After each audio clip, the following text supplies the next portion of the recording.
that, bro, because he was saying North Africans ain't Africans. Ain't I was African. like, porn stars. And I seen the way they shut down dudes like, you cute, but I can't mess with you, this and that. And then you see some girl who's in the club who's just a regular thought, and she like, oh, please, you can't dance with me. And I feel like if you're on that level, you have tact with your shit. You've been through it so many times, so you know how to parry instead of just smacking the hand down. There's a tact and way that you can shut somebody down instead of just being an asshole about it. And I feel like when you really on that level, when you really intellect, you develop the skill to put people in their place instead of being harsh or an asshole about it all the time. I've rarely seen him put somebody down with class. Guess what, bro? Go ahead, my guy. When you're smug, like how Jabari is, because he is very smug. And if you're a perceptive person, you can see it. And the thing about he's so subliminal with it, he's so passive aggressive with it, it will drive a person to abject just fury. And that's what I see going on with Ankh and Garfield. I'm not talking about them guys. If they listen back to this shit, I ain't talking shit about y'all. But it's clear that Jabari has them triggered. He really does. You know, they still mad about that damn Vince Bantu debate, bro. They just won't admit this shit, bro. I'm biased. Look at the discussion we had with your boy Double X the other day, right? Double X is one of these guys who looks at the community at large, the conscious community, with derision. He looks at the conscious community as just this group. Bunch of idiots. Right. He looks at us. Bunch of idiots. Right. There's a bunch of cretins who just make up stuff, just completely out into the stars. And he's the lone comprehension. Right. He's the lone person who just has all this understanding. Look how he had Ankh, dog. He had Ankh legitimately pissed. You know what I'm saying? You got to know how to deal with people like that, bro. You got to know, okay, this nigga's on that little psychological. And X do that shit too. Like he'll cut you off, say little slick shit. It's psychological, dog. Yeah. And if you respond with anger, you play into their hands. I see. You got to know how to. And what X to do a lot is he'll keep about bringing up a particular topic. He was right. Yeah, he'll bring up a time he was right. Oh, remember he said that shit, but when I brought up the water shit and the isotopes, like he said that shit like 30 times. And he'll keep going back to it. Keep going back, bro. Yeah. He'll pivot to what he got. I was putting that up there like 30 times, calling him out every time he misdirect or he'll change the subject. That's so annoying. See, like with X, I was listening to, I wish I could have got on, because with X is like a fact checker. He knows like little bits and pieces of information about something, but he knows an entire body of work about any particular thing that I ever heard of speak on. You got to make him pull sources, because he see a lot of shit, but he rarely shows sources. He'll come back with an argument that he made last week and have a source for that. But he don't continuously pull up sources. He switched the argument, then he be having you pulling sources while he argue. You know what I'm saying? I hate that, bro. You gotta switch it and make him pull sources, bro. He tried to act like he educated and wanted to pull that shit on. I think it was on Lynn. He was grilling Lynn on his education, but I feel like nobody gets to question him on this. Like he said, he dropped out. I'm like, where'd you drop out? What classes did you take? I've been to 3 years, and my thing is like, well, what was your GPA? It ain't shit for me. The GPA was nothing. You know what I mean? I just hate when people try to pull fake sources. I know you did 3. How come you ain't go back and get the 1? You already did 3. Bro, I just hate intellectual dishonesty. I hate intellectual dishonesty. That's what it is. See, I look at it like this. The way he's acting is an overcompensation. Like, I don't think he did none of those things he said. You see what I'm saying? Because he's trying to overcompensate for the fact that he didn't do those things by trying to be like, I'm so intelligent. You see what I'm saying? Like, I'm the smartest nigga in the room. Like, nobody does that, bro. You know what I'm saying? Like, bro. Yeah. So I don't believe none of that shit he talk about, bro. I can never pin him down on anything either, right? So like I asked him, like, what was this sub-Saharan thing, right? Because he says, the Egyptians, they wasn't sub-Saharan. It wasn't sub-Saharan. And I said, yo, is sub-Saharan a scientific term as far as biology is concerned? He's like, yeah, it is. Nah. And I'm like, bro, you do realize that at a point in time, there was no Sahara, right? Boom. So Boom. the people who we call sub-Saharan today, they were existing at that time when there was no Sahara. Okay, so that's a geological or a geographical, excuse me, a geographical or really a geopolitical designation. Fallacy. Right. It's a geopolitical designation. Sub-Saharan is not scientific because guess what? And that's why I wanted y'all to make a post on that, bro, because he was saying North Africans ain't Africans. Ain't African. I was like, yo, why aren't y'all asking to pull a source on that shit? I'm like, what the fuck? The man literally said North Africans are not African. I was like, he said it's a misnomer. It's a misnomer. I'm like, man, make him pull. I'm listening. I'm like, yo, make him pull a source on that shit. I'm listening. I'm like, oh man, bro, he doesn't even know. If you go back to the contemporary scholars, right, around the Roman period when they were running North Africa. So you're talking about the Plinies and Pliny the Elder and who else can I think of? Those Roman scholars. They specifically describe those North Africans as being not distinguishable from the other Africans in the interior. Like he has no clue what he's talking about. He has this idea that North Africa has always been a bunch of cats that look like Phil Valentine. Like, nah, bro, not at all. And that shows you like he don't be knowing. Like that's why we're telling you like he don't know. He only know like base level stuff about stuff. Like if you ask him to get into the real meat of the topic, he's not gonna be able to do it. He's gonna move the goalpost and say shit to you off, and then get off another topic. Get off to another topic, bro. Because he never goes deep into some shit. He goes, and normally you see him go to Wikipedia on the spot. Yeah, that's what I'm saying. That Wikipedia you feel me? Like shit. Yeah, he goes on the spot. Like, let me look this shit up right now. You know what I'm saying? Like, you know what I mean? That's why I be like, man, I wanted y'all to make a source on that North Africans ain't African. I'm like, nigga, who? I like, tried where to did call you get that from? Did you hear me call him on it, King Sosa? Yeah, I heard you were trying to get it. Yeah, but him and Unc was so, you know what I mean? Right. Unc was so let him get out of it. Yeah. No, and he would trigger Unc so easily. Like, oh man. Yeah. he know how to piss Unc off. You know how to piss Unc off. He said, see, Unc, you don't know what you're reading, yo. Cause see, that's the last time you said about the goddamn water and the isotopes. Nigga, I ain't saying shit about that water, nigga. You know what I'm saying? They'll be like, ah, shit. That you know what I'm saying? You do it every time, bro. Yeah, I had all the homies in the room with that matriculating conversation. Oh my god! Dog, we spent that's 2 hours. Ridiculous, bro. We spent 2 hours on that matriculate bullshit. Oh shit, bro! I must have posted like 40 times. Oh my god! That shit was crazy, bro. I was that like, was the funniest shit. I explained it to this man, and then he didn't even know there was another uses for the word, and that's what made it worse. That's what made it worse. When he found there was another usage, he still tried to stand on the square. Like, nah, it can only be used. It's used for football. It can only be used for football. I'm like, nigga, come on, bro. Hey man, killed him with that dime. Oh man, yeah.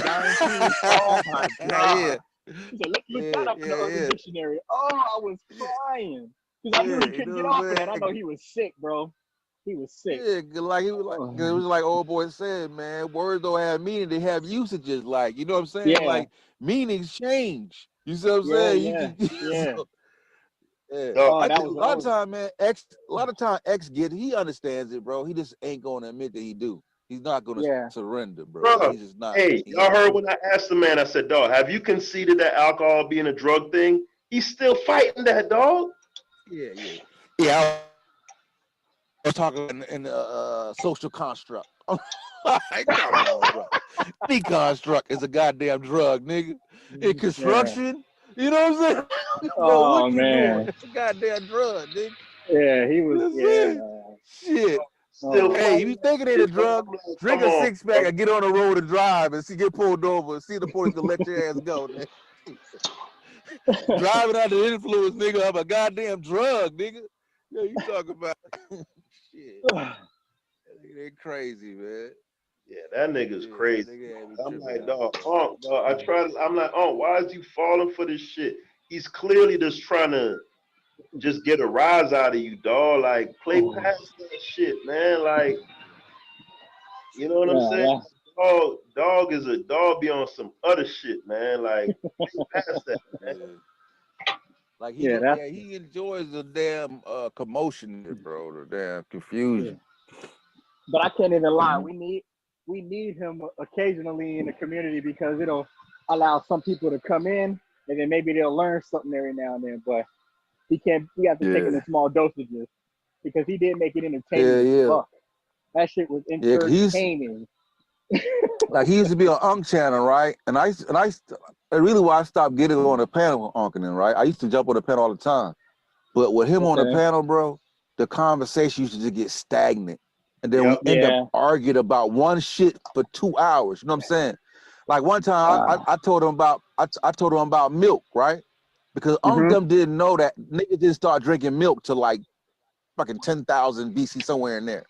They thought niggas been drinking milk since fucking, you know what I'm saying, since the beginning.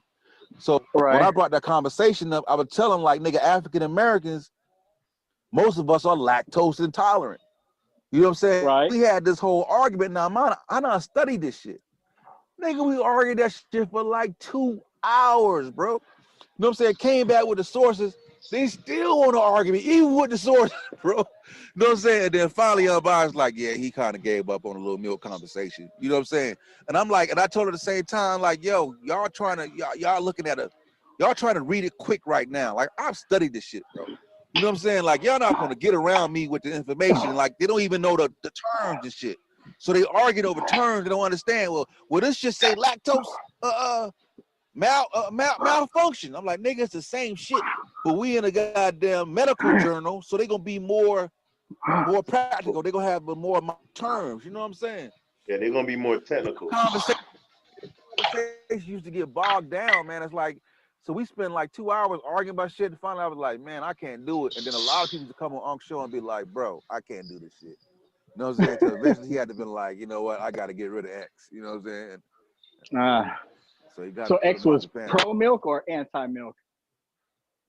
He was saying that it affect everybody the same way. There was no disparity between African Americans or white people. It affect everybody the same. You know what I'm saying? And then when I showed him the numbers, like, you know what I'm saying? Because the shit spread through Europe faster.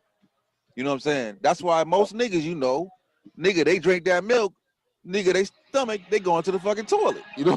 Bubble guts. Super bubble guts. Yeah, it is what it is, bro. Yeah, you know what I'm saying? But it's not like that for most Europeans. You know what I'm saying? Right. That's when I was younger, it was cool. When I got older, I couldn't drink that shit anymore. Yeah, they more more acclimated to it. Yeah, because as you get older, that's the thing. When you get into your adult years, your body quit producing the enzymes you need to break that shit down. So as a kid, you fine. But then when you hit, you know how it shit started happening gradually. You know what I'm saying? Like I might drink a milk and then like, me too, nigga. And then like one day I eat some cereal and then like it won't affect me that day, but then the next day I'm fucking on the toilet. You know what I'm saying? And after a while, that shit started happening immediately, nigga. Like as soon as I drink milk, yeah, your body just break down. Like can't do it no more. Yeah. Okay, that makes perfect sense. I feel it now.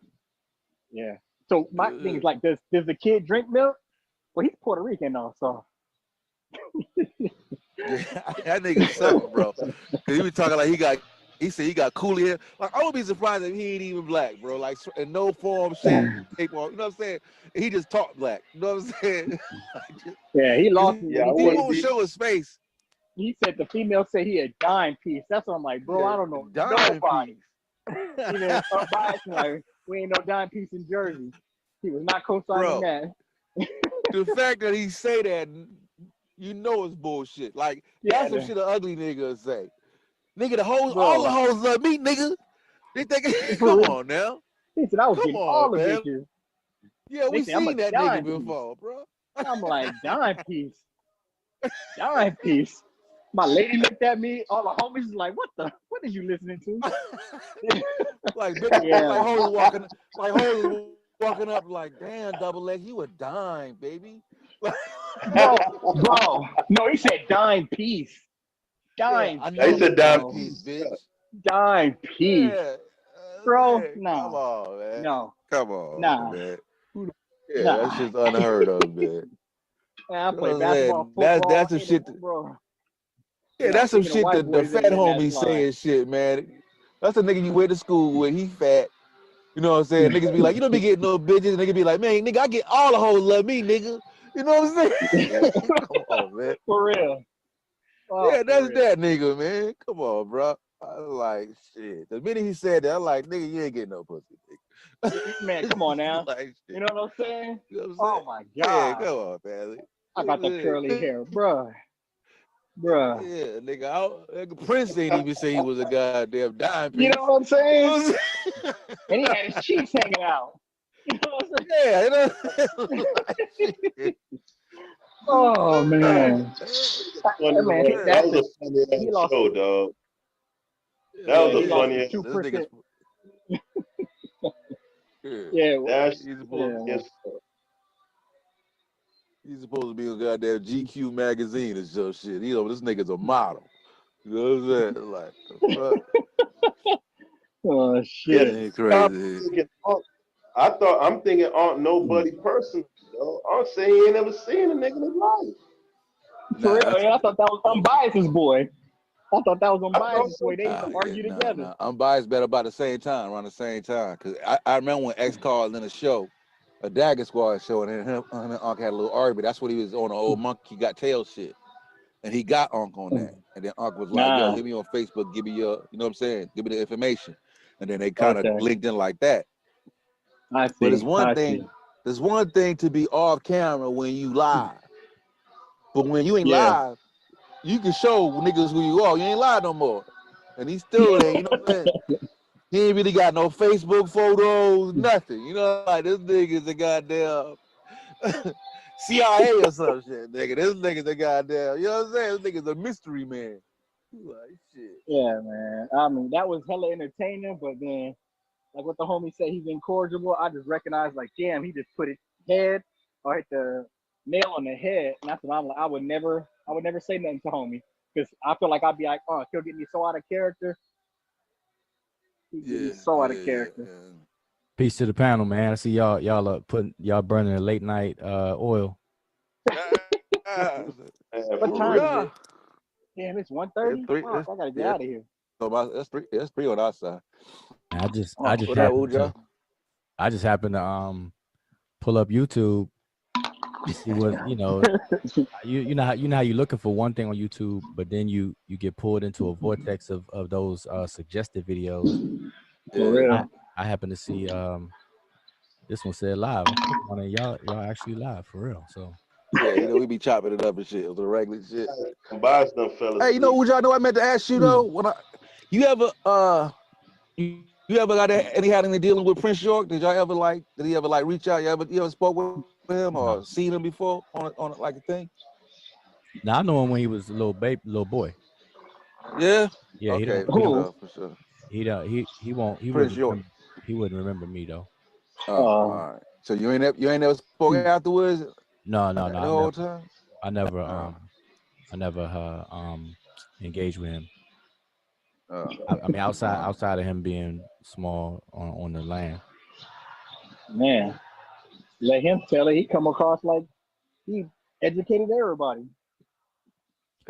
Oh no, not at all. Not at all. He's somebody was playing. I think it was Unbiased. Yeah. We watched it. The other night. Yeah. I saw Unbiased. I saw Unbiased playing it, and I was like, man, I don't see how y'all can do it. I like Unbiased is trying to really mess your brain cells up playing that over. Yeah, I couldn't listen to it. I told him like yo, turn that shit off. For he fast forwarded to Jabbar. I heard somebody say that was you. Yeah, that was me. I'm like, come on, man. I couldn't take it. See, Man. Jabari, like I saw that video when it first, and I think that's why I typed in. I said I saw it when it first came out, when they actually had that sit down or whatever. Yeah, me too. And Jabari did a good job, but Jabari is not. Jabari doesn't know the ins and outs of the Nuwapian doctrine to like really come back with some stuff, you know. Because it was, I mean, everything that Prince York was saying was pretty much can be refuted just by using their own doctrine. You don't even have to step outside of their own books and doctrine. Wow. At all. Like the whole thing about Egypt spelled with an I instead of a Y and all that kind of stuff. You know, they have a book out that talks about that. The reason why it was used, the I instead of the Y. It's one in the Egyptian order pamphlet. It's an article in. They explain the I, why the I, not the Y, how it's the ninth letter of the alphabet. It represents nine ether and the real self, and you know this, that, and the third. So, Oh my God. and how the Wapic, and then but Jabari did a good job though. Like, cause when I first saw it, I was like, cool, you know, Jabari did a good job. So that's it. When he addressed All right, it, so Nuwapu, is that so? Did they actually take that language and create it from an ancient language for real, or like how'd that come about? The language, the Nuwapu language. The language is really, the language started off as a version of Arabic. Okay. That's all it was. It was because remember, the organization started as Ansar Allah, so it was an Islamic organization, and the children were being taught Arabic, and the children didn't learn it and speak it like properly, so they kind of created their own dialect of Arabic, and that dialect that the children created became the original Nuwapic. Oh, so like shit, like they basically created their own little pigeon language, fuck around with it shit. Yeah, exactly. Kids, okay. The children created. I can show you. I can show you the original dictionaries for Nuwapic, and I can show you the original lessons for the language. I used to teach the language, the Nuwapic language, when it first came out. I was one of one of the, you know, it was like a team of people that was first teaching it. Yeah. And so I can show you those lessons where all it is Arabic with the vowels changed. So like I'll give you an example. The word sit, the Arabic word to sit is jalasa. And so in the Wapic, they just took the vowels and made it a consistent A and U. So there's consonant, then the vowel A, another consonant, then the vowel U, and then the final consonant. So it became jalus, which means sit. So jalasa became jalus. You know, kitab, which is a word for book, became katub for book. Oh, okay. The word for office which is a place where books are and stuff. It became makabtu and stuff. Interesting. Yeah. I was wondering. He was turning back to Napata and all types of shit. Now, but see now over time, what York did was he took words from different dictionaries, like the Egyptian dictionary, and incorporated Egyptian words in it. So to give it to be able to you know say that you know it's Egyptian and stuff, and that's hey, Blake, mute out. Blake, mute out. My fault. Right on. Oh, okay. I was hearing something. So yeah, that's all. So it was, they borrowed words from Egyptian dictionary, and some other dictionaries, and incorporated it into the whole vocabulary. And it became the language for the ancient Egyptian order. And what people don't understand with that is that York marketed it as the ancient Egyptian language, or the ancient Egyptian language of the ancient Egyptian mystery system. But it was only for, what he was talking about was the ancient Egyptian order, not ancient Egypt, as in what we know as ancient Egypt. It was never that. And you know they can't read the glyphs. They can't read actual Egyptian writing. Yeah, he was talking a whole lot of shit. Like he can read the glyphs, speak like 8, 9 languages. I'm like yeah. See no. what I was surprised Jabari didn't do was to pull up a Egyptian text and just tell him to read it on the camera. Just tell him to read it. That's what he said though. He said, "Don't make me go get one of these clips and bring it down." He's like, "Don't make me do that, brother." No, like, yeah, he ain't really want to put it to him like that. Yeah. He tried to spare him. You know what I'm saying? He didn't really want to crack his head though. One thing about Jabari, I gotta say, even though he can be very smug, in my opinion, he's a very he strikes me as a compassionate person. He don't strike me as a type that I'm gonna just try to just embarrass you just for the sake of it. You know what I'm saying? Yeah. He'll sneak this out. He'll sneak this the fuck out you now. Yeah, he throws them. Yeah, he'll sneak this the hell out of you now, but he ain't gonna try to just see it. Yeah. Just you know Jabari is I would say Jabari, like I've never had a problem with Jabari at all. And I don't disagree with, I mean, I haven't studied what Jabari says and stuff, you know, to have a you know, overall opinion, but just on my what I've seen so far, to me Jabari is very communicatable. Like he's a person that you can actually have a conversation with. Yeah. And Right. he has enough logic, like he uses enough logic to where, okay, if you point out something, you know, even if he don't want to admit it on the spot, at least he'll you know, I feel that he'll say, okay, well, I'll check that out, or whatever the case I is. agree. But see, am my mic on? Yeah. Okay, Yeah, I you hope are, I didn't bro. cut you off. But Wudjau was a perfect example of, to me, like the contrast. Because I feel like he may be educated, but that, like the analogy I was giving you guys before, there's a tact and there's a skill in being able to put somebody in their place or to get your point across without being so abrasive or just flexing your degrees or your experience. Because I've seen Wu we've all seen him in numerous occasions, even speaking with X. I've seen you quite a few times when you were completely in the right and you could just smack somebody down with your credentials, however you chose to meet them on their level and get your point across instead of just flexing that when you're just tired of communicating with them. And I see him punching. You said X? You talking about double the Puerto Rican, right? The one and only.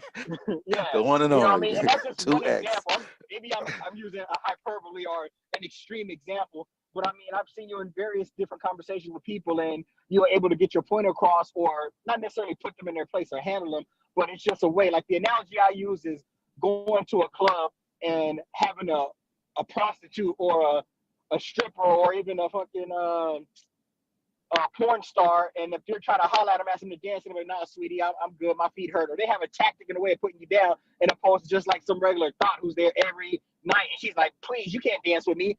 You know I'm out of your league." It's just like a certain way. Once you're at a certain level, I feel you develop a skill to handle yourself or put people in their place. And I feel like he's just way too abrasive. He's like lacking in that area, unless he's intentionally doing it to rub people the wrong way. But he do it intentionally, bro. But I've seen in certain cases when he did it, when it's like unnecessary. But then again, maybe I don't know the people he's debating against, and I don't know if he's doing it for the camera. But I don't know. But because I feel like I have Wudjau as a perfect example. Who, I believe you have education behind you, at least what I've heard you say before, and you have a certain way of getting your point across. And even when it gets contentious, you still have a tact about you, when you can just put somebody in their place or handle them in a certain tone without just being abrasive or just flexing your degrees, which that doesn't go ahead. Now I'm gonna tell you, see, with me, this is like if I had to sum up my stance and share it with people, I would tell people, like, especially anybody who knows how to play chess, right? Like, do y'all know how to play chess? Y'all play chess? I play chess. Okay, so I'm biased. Yeah, I'm biased as sleep. Yeah, I know he's asleep. Man, Unbiased is famous for falling asleep on his own channel. Like he does it all the time. But I don't understand. He could just give somebody host privileges so we can end this shit, but he never does. Yeah, but what I was saying was, like anybody that knows how to play chess, what I say, I use chess as an analogy. I say, okay, if you play chess, play yourself, and I'm gonna tell you, if you've never played yourself in chess, do it, because it's gonna completely change your paradigm, because right there, when you play yourself, you're no longer playing to win against a person. Like you're not personifying an opponent. You're actually playing, you're not even playing yourself. You're actually playing against the squares. And so you're playing on behalf of two opposing colors or pieces, but you're playing those on both of those colors, but you're playing for the best move. And so by Yeah, time that's you what I used to but do. yeah, by time you finish the game, whichever color wins, you play both sides. So you can say that you've made the ultimate best move based on the circumstances at hand. And that's how knowledge should be. That's how these conversations should be. We should not be trying to win and beat each other. We should be trying to make the best move regardless of who is saying it. Like I don't have to be right. And what I hope I'm not, but I don't have to be right. It's about whoever gets us closer to the accuracy, the reality, and the truth. And we should all move based on the best move and not be oppositional or adversarial against each other. So that's why I don't gel well with the platforms that we see. I don't That's why you don't see me engage in that. So that's my approach to everybody. I just Uh, try to have a conversation to go towards the truth, and I'm against microwaving it. So Hey, Wudjau, so what's your personal opinion as to the um the influence or lack thereof of Kemet on Christianity? um well, I don't think anybody can deny correlations, but I agree. I don't understand. I just don't understand the arguments that are coming up between like I don't to this moment I don't understand what Jabari and Garfield are gonna argue exactly. Like Nobody does. I think and see, for me that's a problem. Like I would rather see them give presentations to edify the people, and they just present a lot of information so that we can get to the root of Christianity. They should really style it as the genesis of Christianity. Like that should be the title of both of their presentations. The genesis of Christianity, and then both of them go at it. Formulate the argument.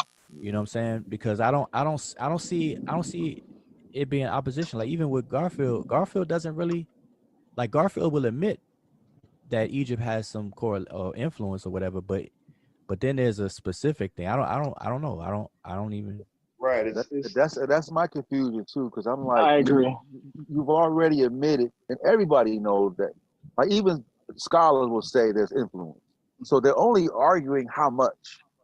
Yeah, that's what I was saying. I, right. I told Garfield this too on his live stream. I said what you and Jabari should do is create a range from 1 to 10, and then pick a bunch of topics, a list of bullet points, and then bring it up and then place it on that range. Say, okay, this tenet of Christianity, bam, it was influenced, uh, you know, Yeah, by this either much, was an or influence whatever. or wasn't. Yeah, I see what you're saying.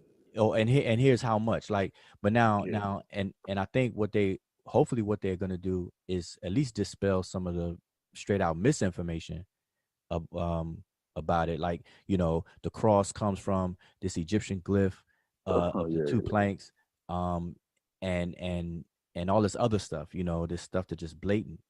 Hopefully they'll crush that, um, with whatever it is that they do. But I really don't understand the argument. But my opinion is that there's some influence with Egypt in Christianity, but not just Christianity. It's spread out. All the Abrahamic religions for the most Yeah, part, right? you can Right. see that. I mean, you can really see it. And Christianity, but Christianity, you don't even have to go to Egypt though. They need to really work on the genesis of Christianity. Like I would love to see that play out. Like I would, and I think Garfield would do an excellent job at that. I think Garfield has studied enough about the Bible, the text, the history around it, and the New Testament stuff, that he could really, really do a good job with that.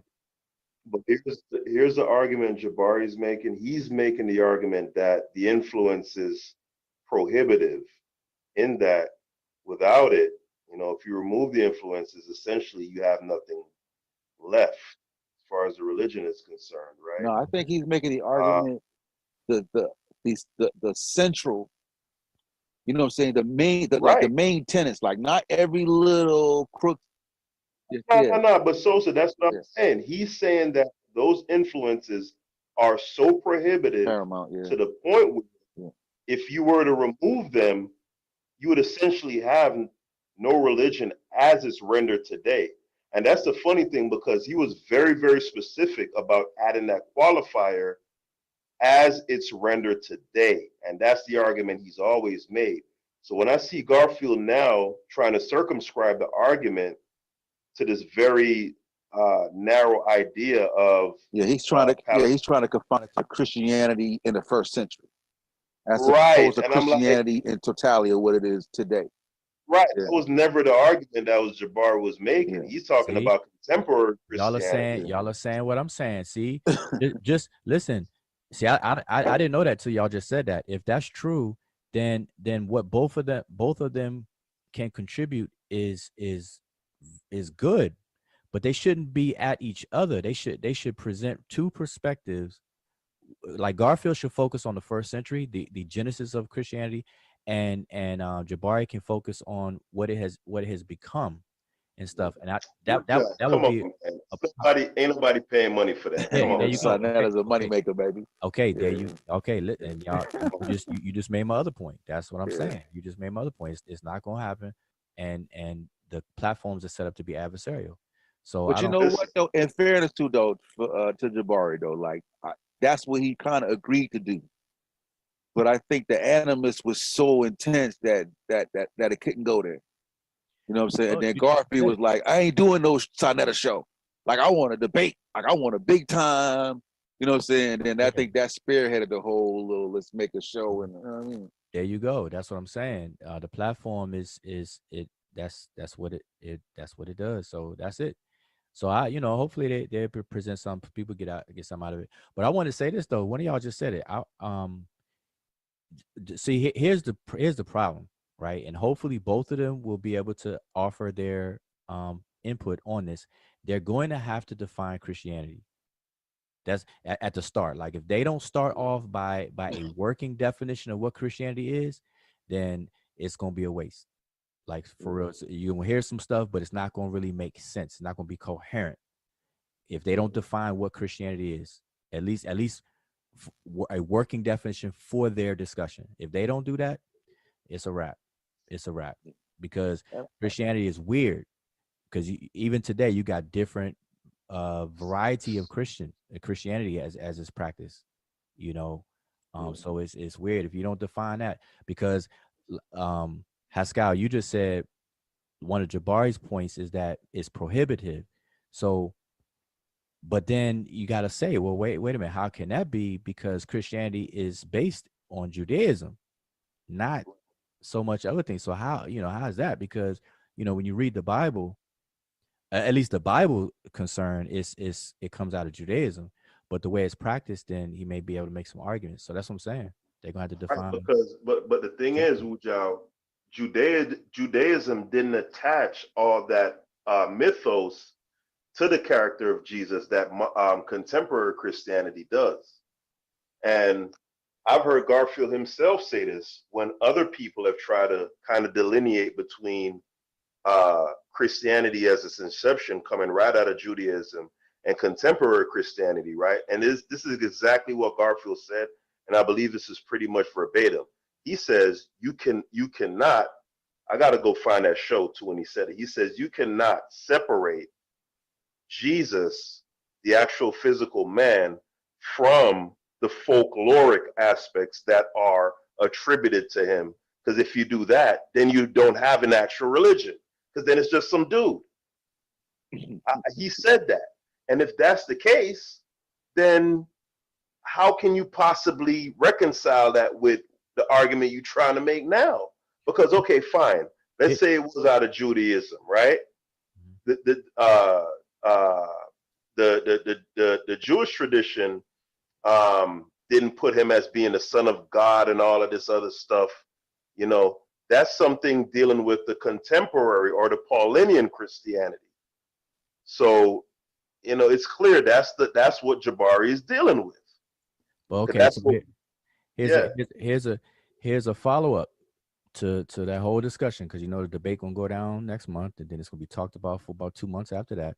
But once the dust settles again, here's the follow-up, because now you got to introduce Islam, because Judaism, Christianity, and Islam are all three Abrahamic systems, and they have the exact same characters in their holy text and everything. So where does Islam fit in? Because you can make an argument about Christianity, whether it was, you know, primarily from Judaism or influenced by Egypt or whatever the case is, but now here comes Islam. And a lot of people are not versed in Islam enough to even have that kind of discussion, really. But Jesus is the most talked about character in the Quran. And the difference, see, Islam came about to correct Christianity, to bring it back to Judaism. Really. Yeah, that's why they say that they think Islam is more the traditional Judaism, like old school, that style of Judaism. Yeah. So Islam, because Islam comes on and says, wait a minute, stop deifying. See, Islam rejects the deification of Jesus, similar to what the Jews would be saying. You know, the images, but I'm saying, you know, the Son of God, he's not, you know, Allah has no partners. Allah has no gave birth to no one. So he's not Ibn Allah. He's in all this, and he's Ibn Maryam, and all this other kind of stuff. So they correct it, and they say he was not crucified. It was only made to appear that way. That it was, he was substituted. You know, he wasn't raised. You know, all that kind of stuff. So those. May I ask a question? How does that fit in? Yeah. What was the purpose of deifying Jesus or Jesus? So for Christianity purposes? Just in general, like what was the purpose? What was the benefit in doing so? Well, it's a couple of things, but I know one thing that sticks out is that at the base of the Christian movement was to end sacrifice. So Jesus becomes the last sacrifice. After him, there's no more. So he becomes the ultimate and last sacrifice for humanity. So he dies, and they say God had to do it. So God comes himself to sacrifice himself. A blood sacrifice specifically to that last blood sacrifice. Yep, as a sacrifice to himself to cover the sins of the world. And so who was sacrificing?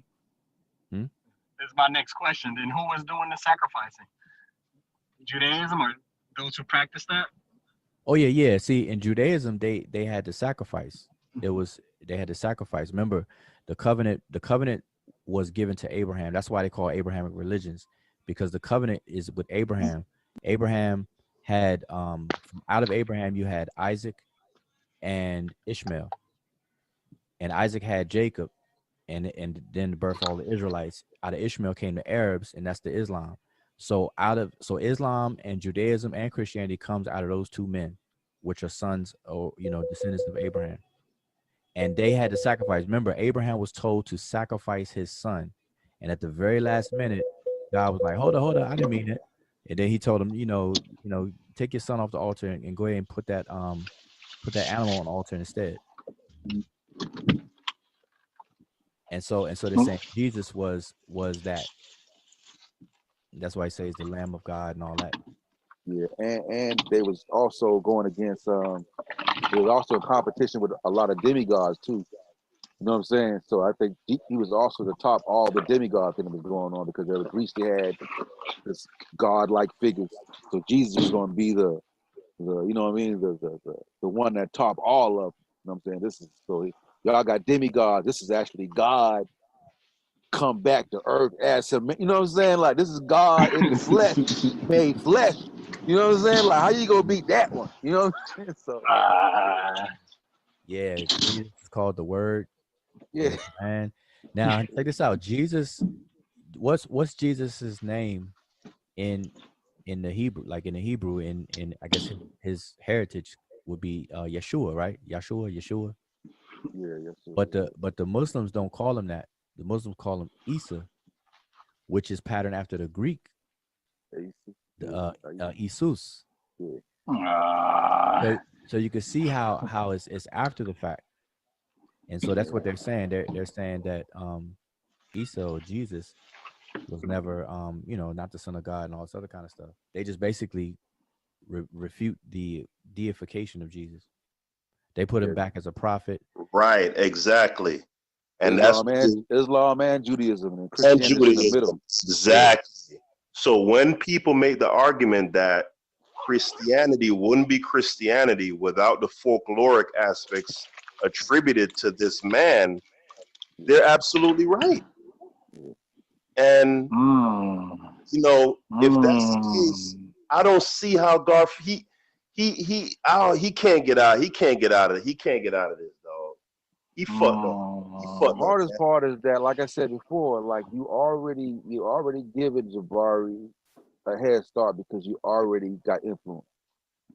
So wait a minute. When he show correlation, this is going to look, even if he's not correct, just a hint of correlation is going to lean to his way. You see what I'm saying? Where's the deification? Okay, so basically, you got Christianity in the middle of Judaism and Islam. Judaism and Islam are more alike, in terms of their underlying, stance and stuff. Right. So the deification of Jesus is what makes Christianity stand out. Exactly. Right. So where is this deification coming from? So is the argument that Egypt caused that to happen? No, the argument I believe Jabari is making is that those deific aspects, the mythos part of it, right, is from Kemet. Okay, now see, that's going to be interesting because if you read the Bible, all those deification aspects of Jesus are coming from the Old Testament. The New Testament actually literally quotes the Old Testament. Right. Like for example, in the book of Isaiah, in the book of Isaiah, when Isaiah predicts the birth of his son Emmanuel, the Christians use that text to say that that's talking about Jesus. That's talking about Jesus, yeah. I think it's anachronistic though. But when I look at Richard Carrier's work though, he talk about the Osiris cults being in existence before Christianity, right there in that same area, and you can see like through like the baptism, what they call a water ritual, and you see the influence from those Osiris cults into Christianity. Listen, man, they're gonna have to define it. I mean, it's gonna be interesting. I just don't think that the way it's styled, that the way it's unfolding and styled up is the best like that. I don't agree with that. I feel like I'm sorry. Go ahead. I feel like any clarification kills the debate. But you know what though? Listen, it's hard to define. See, it's like when you define Christianity, right? It's like you have to define it based on a particular time frame. Yep. And if you do the first century, it's gonna be very difficult because even in the first century, there's still like so many different sects. Multiple sects, yep. And you can't really concretely make a concrete argument that Christianity was this and this alone. You know what I'm saying? But as of now, you can say, okay, Orthodox Christianity is this. We know this. You know what I'm saying? Even though there's different sects, we go with this is Orthodox Christianity. No, but there are general things in Christianity today that all the denominations agree on. Yeah. So the Immaculate Birth, Jesus' resurrection. Yeah. The fact that he died for our sins, or he's the ultimate. So there are things that they all universally agree on. That's what I'm saying. They all don't subscribe to the Trinity, I don't think, though. Right? That's just what I was gonna say. Is the Trinity the basic or the fundamental? I don't think so. I think no. No. No, they all don't agree with that. But that's speaking to my point. That's when I said they're gonna. It to me, Garfield and Jabari should unravel the genesis of Christianity. If they put up all the denominations on the screen, and they were to say what all of them have in common, and then where they differ, which makes them different sects of it, then that would be more educational, because now people will say, okay, this is where they do say, they go different. This group of people don't believe in the Trinity. This group of people does. This group of people believe, whatever. What makes them distinct? Then you can trace it out and then talk about the influence. What made them branch off? And they can say, okay, the Egyptian influence here, there, Judaism, or the Persians, whatever the thing is. That will be more organized and educational than I think that's the way it's going to go down. Or at least confine it to like specific. We're dealing with the resurrection. We're dealing with the, you know what I'm saying? The dying for your sins, and narrow it down to like 4 or 5 categories, main plots of Christianity, and like that's what I'm arguing, and then Garfield's arguing against. Then I think it'd be more fair to Garfield that way. Yeah, it would. Otherwise, you don't know. Yeah, because otherwise, Jabari can go anywhere. Yeah. Otherwise, Garfield doesn't stand a chance. Yeah, he can go anywhere. He can go from the 1st century all up to 2020. I'm telling you, it's all on how they frame it up. It's all on how they frame those 4 corners. But now, here's the thing too, because if they did it the way that I think that they should do it, it would just be a whole lot better, because they can pull out some really good info. Like, for example, what was, like, Jesus was baptized, like everybody agrees that he was baptized, but then you gotta define what was the purpose of baptism, period. Like, what was the purpose of baptism? Like, take Jesus out of the equation. What was the purpose of baptism? And you'll read it say, for the remission of sins. So then you plug Jesus into the equation again and say, well, wait a minute, if Jesus was a blemishless sacrifice, meaning he was born not in sin and without sin, why was it necessary for him to be baptized? Yeah, I never understood that whole I never understood that whole framework either. And but the reason why that's one of the important questions is because now from there you can start to look for the influence. Why did they make him go? Why did they include him in that baptism part of the story when and if he is born sinless? Because baptism was clearly for the remission of sins. And John the Baptist was doing that for all of Judea, for all, everybody. John the Baptist had a bigger following than Jesus. Yeah, the Christians say it was just for the like a passing of the torch type situation. I heard that. Like, because supposedly, So, hey, but I heard a Saul was speaking on it, right? And Garfield kind of cut him off before he got into it real good. He was talking about how in Kemet, he was, because Saul was saying, there's influence, and he was saying, like, you also see how he was saying they took characters in Egypt that may have been deified and then made them human. You understand what argument he was making when he said that? You said they took what? Say it again. They were taking like maybe characters in Kemet that were deified and making them human. You see what I'm saying? Like what? I mean, what? Give me an example. He got cut before Garfield before he could really get into it. But he was trying to show the correlations, like how they had characters in Kemet that were like mythos, but made kind of, those characters were somewhat made real in Christianity before you really explain it. Garfield kind of cut him off. Okay, I think what he's getting at, I'm not sure, but based on what you said, because see, in Kemet, this is what people don't understand, is that God, to the Egyptians, gods are simply things that are very, very important to the people. And that sounds like just some basic stuff, but trust me, a deity is simply something that is of extreme importance to the people. And And this is where people get, okay, the Neteru or principles and stuff like that, because the word principle is something that is important. That's what the word prime and principle means.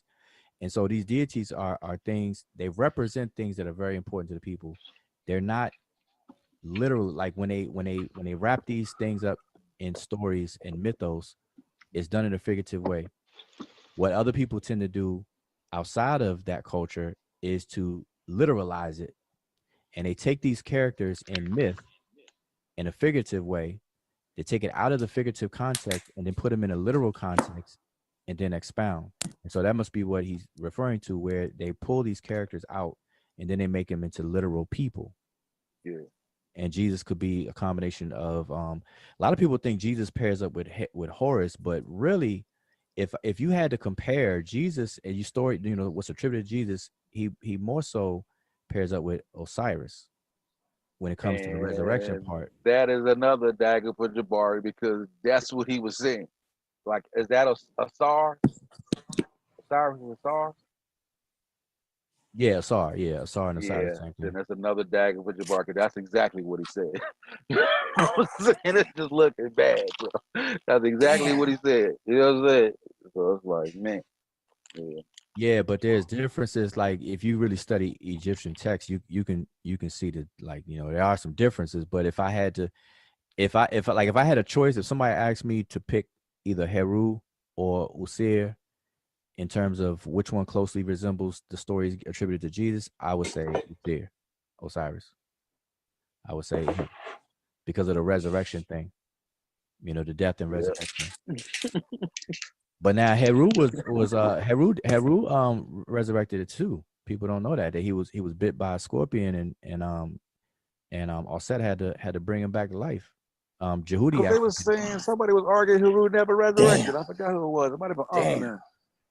Nah, Heru Jehudi had to come and revive him, and that's another thing. They're gonna have to properly define the difference between resurrection and reviving, like reviving someone and resurrection, because resurrection according to the scriptures only happens on the last day, the judgment day. So nobody really resurrected ever. Like if they're gonna have to define it. If they don't, they don't, but they should define that. But Heru was revived and Jesus was revived in the story, but they say resurrection, but resurrection is on the last day. Because if that's the case, then Lazarus resurrected, because after the resurrection you don't supposed to die again. So Lazarus should be walking around somewhere right now. It might be, but he's not. It might be doing the Christianity. Lazarus ain't chilling. Technically, Lazarus is supposed to be walking around somewhere right now, because if he was resurrected, you're not supposed to die again. And Lazarus should be with us right now. We should be able to call him up.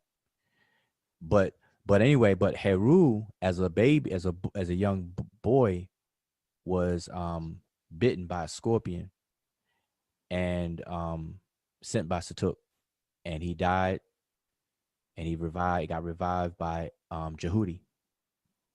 Jehudi hooked him up, brought him back to life.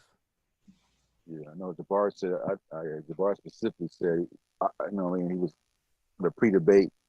He talked about Asar and the correlation between Jesus, the resurrection, and Asar.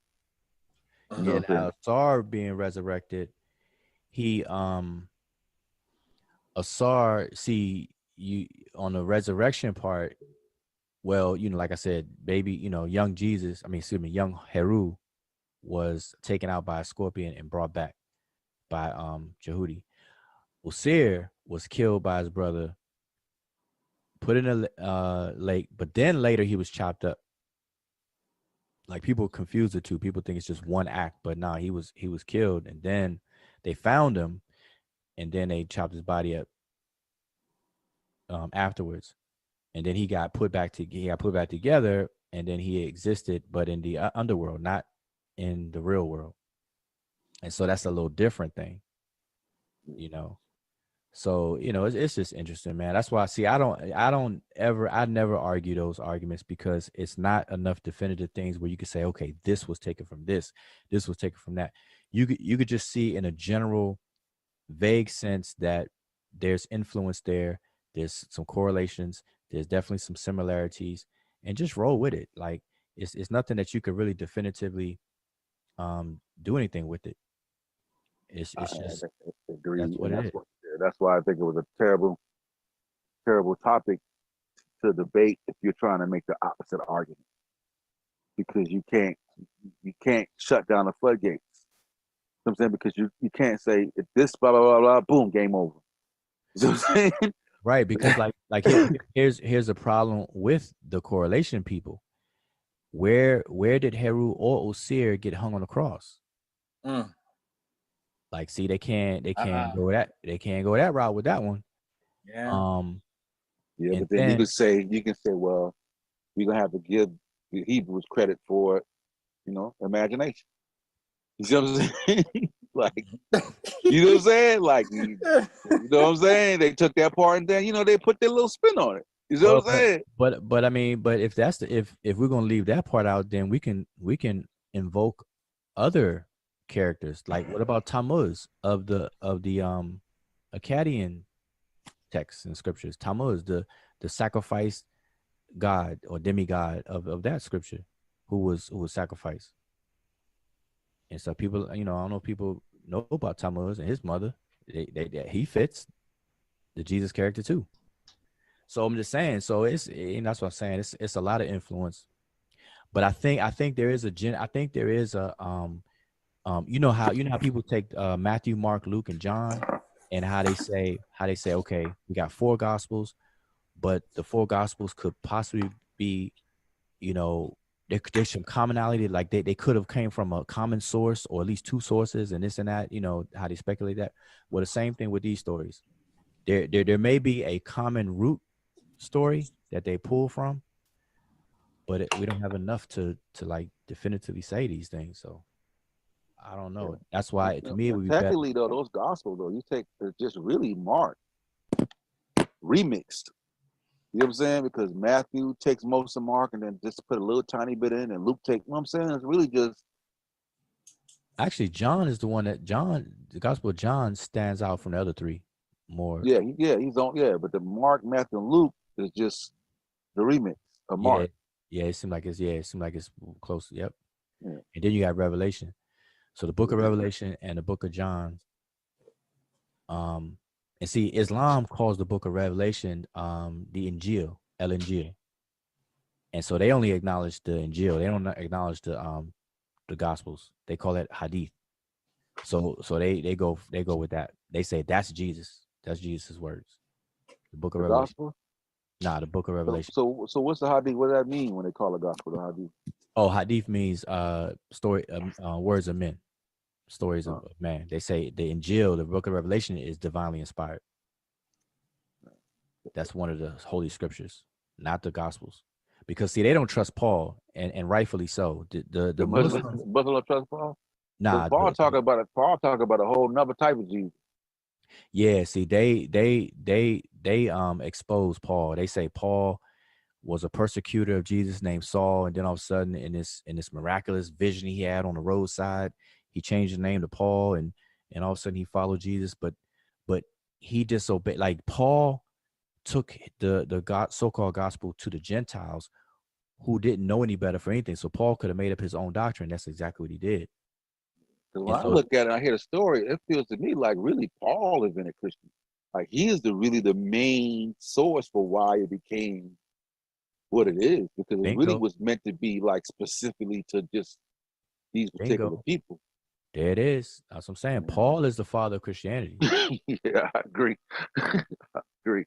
Paul is the father of Christianity. The way it's practiced today, that's all Paul. All Paul. You go to church, man. They are quoting from the Corinthians, Hebrews, all the letters Paul wrote to Corinth and James or whatever, and all these different letters. That's what they go for, because Paul took it. Because remember, Jesus came to the lost sheep of the house of Israel only, and then Paul was like, "All right, I'm going to the Gentiles," and that's why Paul never hung around the disciples.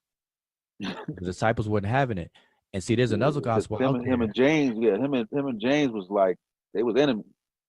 Right. And there's another gospel out there that not as popular, but the gospel of Barnabas, that Muslims yeah, man, check it out. That Muslims use. Muslims use that gospel of Barnabas, because he was there. He was one of the disciples. Yeah, because it's crazy because Paul was the one that made it to where what, like circumcision is not, what I'm saying, don't got to be a physical thing. It's the heart.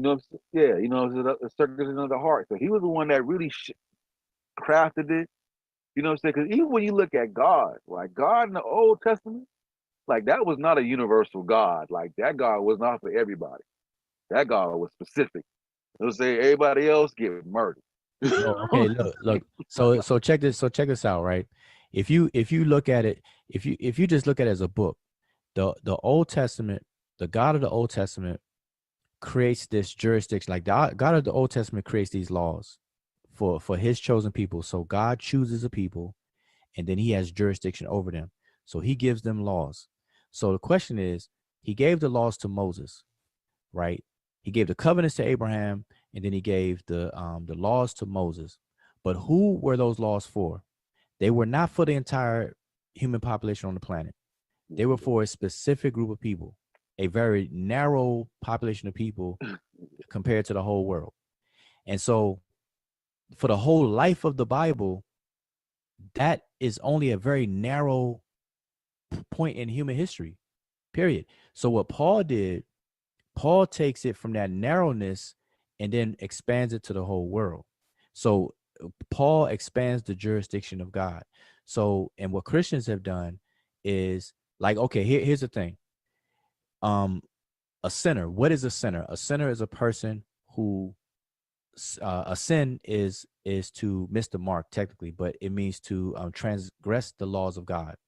Now, here's a question.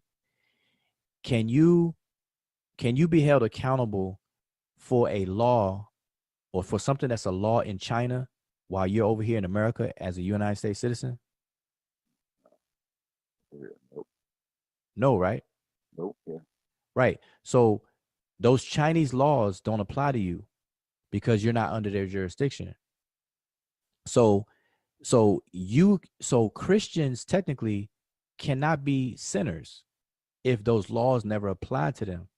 So all of humanity on the planet Earth was never under that jurisdiction, only a narrow group of people. So the sinners can only be the Israelites or the descendants of who the covenants was made. That's it. So what Paul did was he made everybody under the jurisdiction. Paul did was similar to the United States when the United States made the 13th and 14th Amendment. When they made everybody a citizen with the 14th Amendment, when everybody became a citizen under the 14th Amendment, that's what Paul did. I mean, it's weird to think about it that way, but trust me, that's a really good analogy if you put them together. Paul. No, that's how I look at it. That's how I look at it when I see how everything developed. Because I went back and re-looked into everything, and that's the conclusion I came up with. Because like he's the one that, like he had a huge following. You know what I'm saying? Like once he switched it, and he was generating income, big money, because now everybody's like, okay, I don't gotta get circumcised. You know what I'm saying? Like it ain't that hard now. Like it's not as strict as before, and its membership grew. You start growing in numbers. So you can see his impact on it. The moment that you convince people that they are under the jurisdiction of something, now it changes the game. So Paul convinced Gentiles, at that time they were called Gentiles, that they were under the jurisdiction. First, he made it attractive for them to want to be under the jurisdiction, and then he just gave the means for them to be under the jurisdiction. You don't have to worry about being circumcised. Okay, I know y'all don't do that and stuff like that, but guess what? Circumcision is not about the flesh; it's about the heart, and blah blah blah. So he switched it up, and now all these people came into the fold of Christianity. So that was when Christianity was born as we know it today. Today, yeah. And he was doing a young Pharaoh, like just astral projecting himself and talking to Jesus, like boom, and come back like, yo, Jesus was like, yo, we need to do this. You know what I'm saying? Like that was sweet. You know what I'm saying? Like you just talking to Jesus real quick, have it. You know what I'm saying? Like so here's the question. while you know, we only dealing with the character, of course, but while Jesus was alive, as far as his character in the Bible, was there such thing as Christianity? And I think a lot of people will say no. Christianity didn't come about until Jesus was long and gone. And Paul is the founder or the facilitator of Christianity. And we just talked about what Paul did. So even in this debate, when they want to define Christianity, they're going to have to incorporate that. They can't say it from a perspective of Jesus himself, you know, at least the character in the book, because, you know, he didn't do all those things. He's not responsible for what people are doing today, because Jesus himself would not be a Christian today. Like that character Jesus, if you read that, he don't fit what we would call a Christian today. He wouldn't fit that. Yeah. And then if you look at the story of him, he was not trying to create a new religion. Nope. You know what I'm saying? Like, you know what I'm saying? That was not his goal, was to create a new religion. You know what I'm saying? He was just trying to get everything back on track. You know he told him. He said, I have not come. He said, I have come to, no, he said, I have not come to change the law or change one iota or whatever. I came to fulfill. And that's it. And he said he only came to the lost sheep of the house of Israel. So who is that? Who is that? Lost sheep of the house of Israel. That's not the whole world. He said, I come to the world. Nah, man. So they got it twisted. Even the book of Revelations is not for the whole world. You could tell, like, you know, in his time, they wasn't concerned with everybody. Man, he was concerned with his people. They weren't, you know what I'm saying? It wasn't this worldwide, like, you know, we are the world type thing going. They name them in the book of Revelations. They name them. They name the folks, the tribe of Manasseh, Ephraim, Judah, Dan. I done forgot all the sons, but they name them. Well, that's not the whole world, man. They gotta understand, boy. Yeah, see, Garfield's arguing. He's gonna argue. He kind of set his plan out. Yeah, Jesus is a historical figure. Oh, he was historical?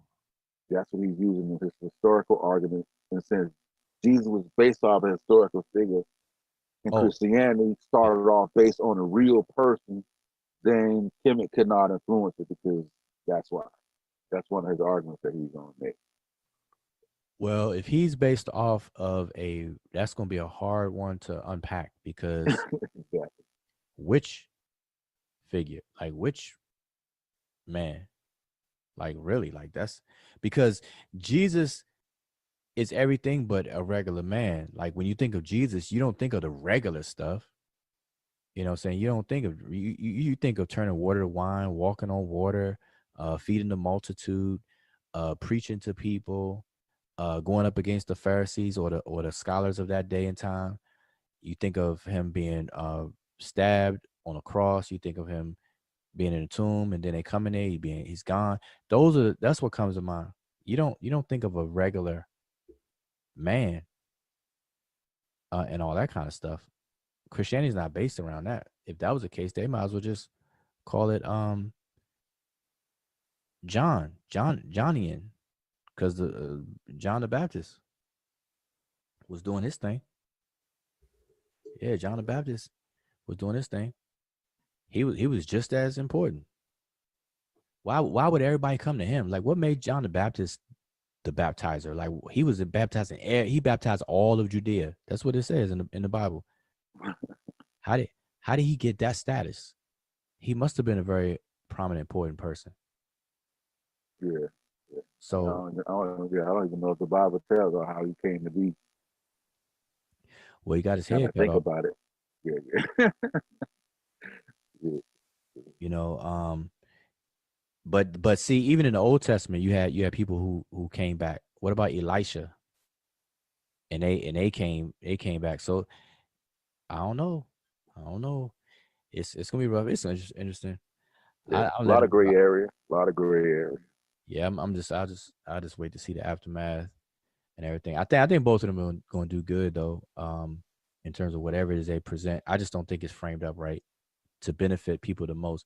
People are going to learn something, but it could be a lot better it could be a real good.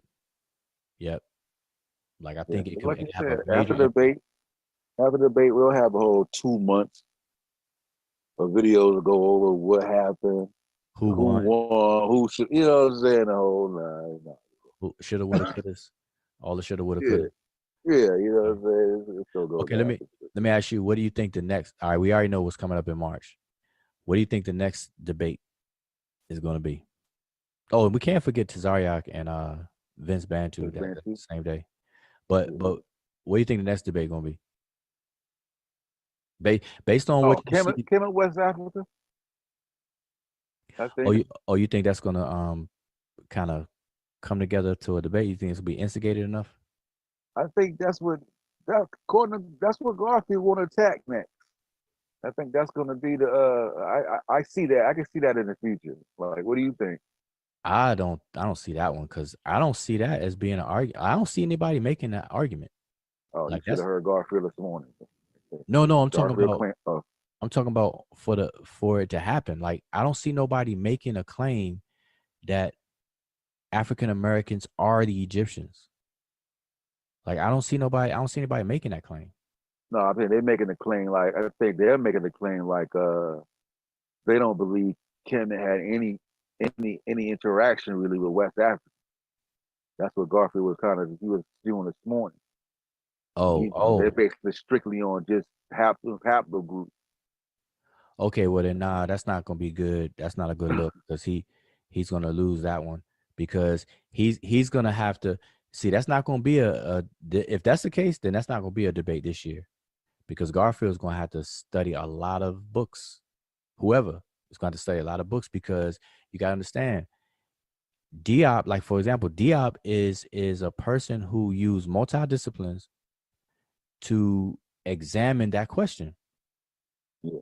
You know, to unify, like Diop was trying to identify the underlying commonalities between African communities across the continent. And he used multiple tools to do it. Linguistics, archaeology, paleontology, you know, everything that's under anthropology.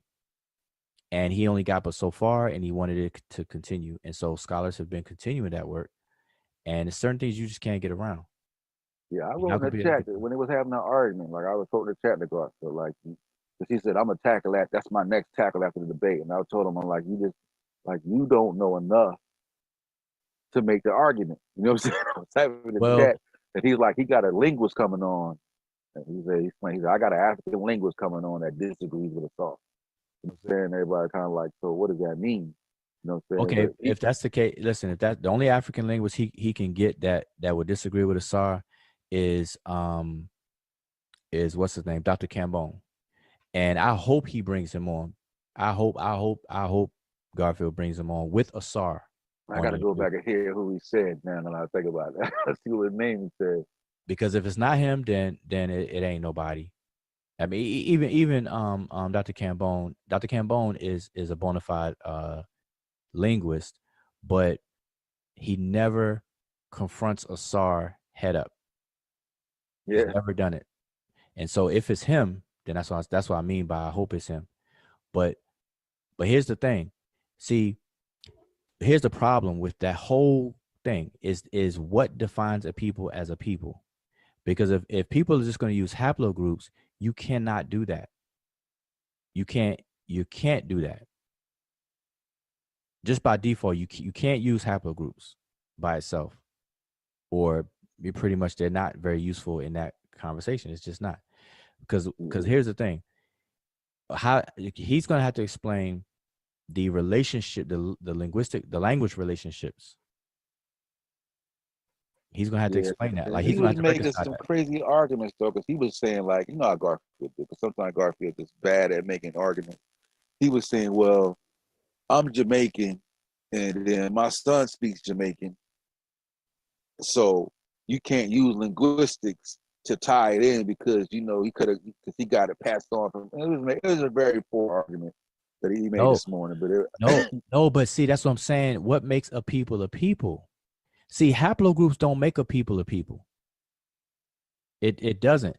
There's a like for example, like we're all Americans. and we got different haplogroups. Like that, if you took all the citizens of the United States of America, we share this culture, and we call ourselves United States of American citizens. We're citizens. We are influenced by these social pressures here, and this what makes us unique and different from other people around the world. Okay. That's what makes us us. But yet we got multiple haplogroups. So haplogroups don't make a people. Even the Egyptians was not this homogeneous stock of people. They were a multitude of different people that came under and formed a culture, a cohesive culture that they all shared. And that's what made them Egyptians. What makes a people is not what they look like, and it's not their haplogroups, their biology. That's not how people are defined. It's just that's what I say. It's a dead end. You can't do that. You can't do that. Like I said, I know it was a poor argument. Poor argument he was making.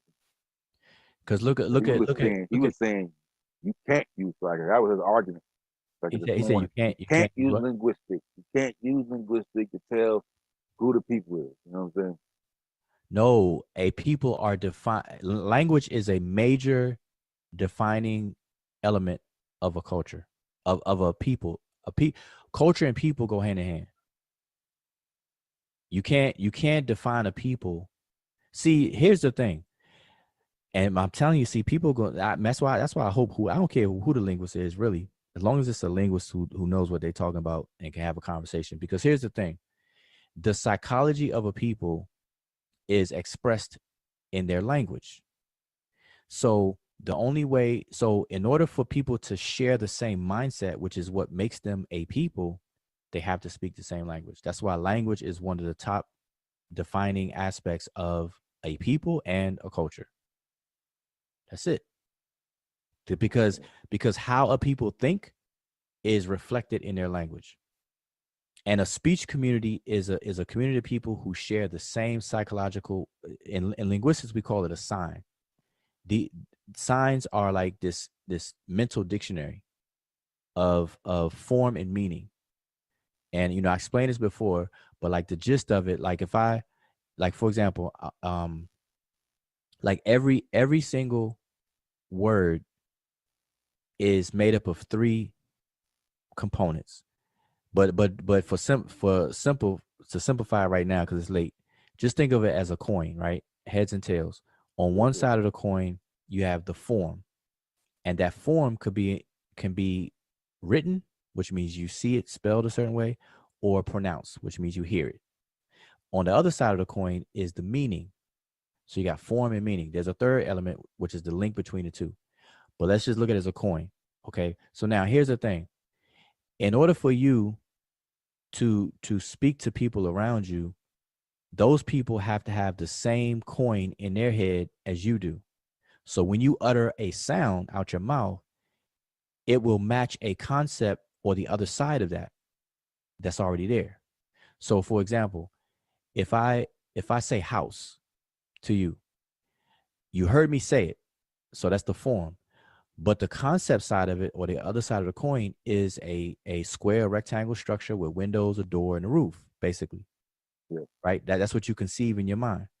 So that concept linked up with that sound, house, is called the whole coin. That's we call it a sign. So you carry that in your head, I carry it in my head. So now when you want to encode the concept, because I can't read your mind, you encode the mental concept into the sound, and you pass it to me, and I hear it, I can decode it and recall the concept. So now we're communicating. I know what you mean. Now, a Spanish-speaking community, they have the same concept, but a different sound, different form. So they have the same square rectangle building with windows, a door, and a roof, but they don't say house, they say casa. So their form changed.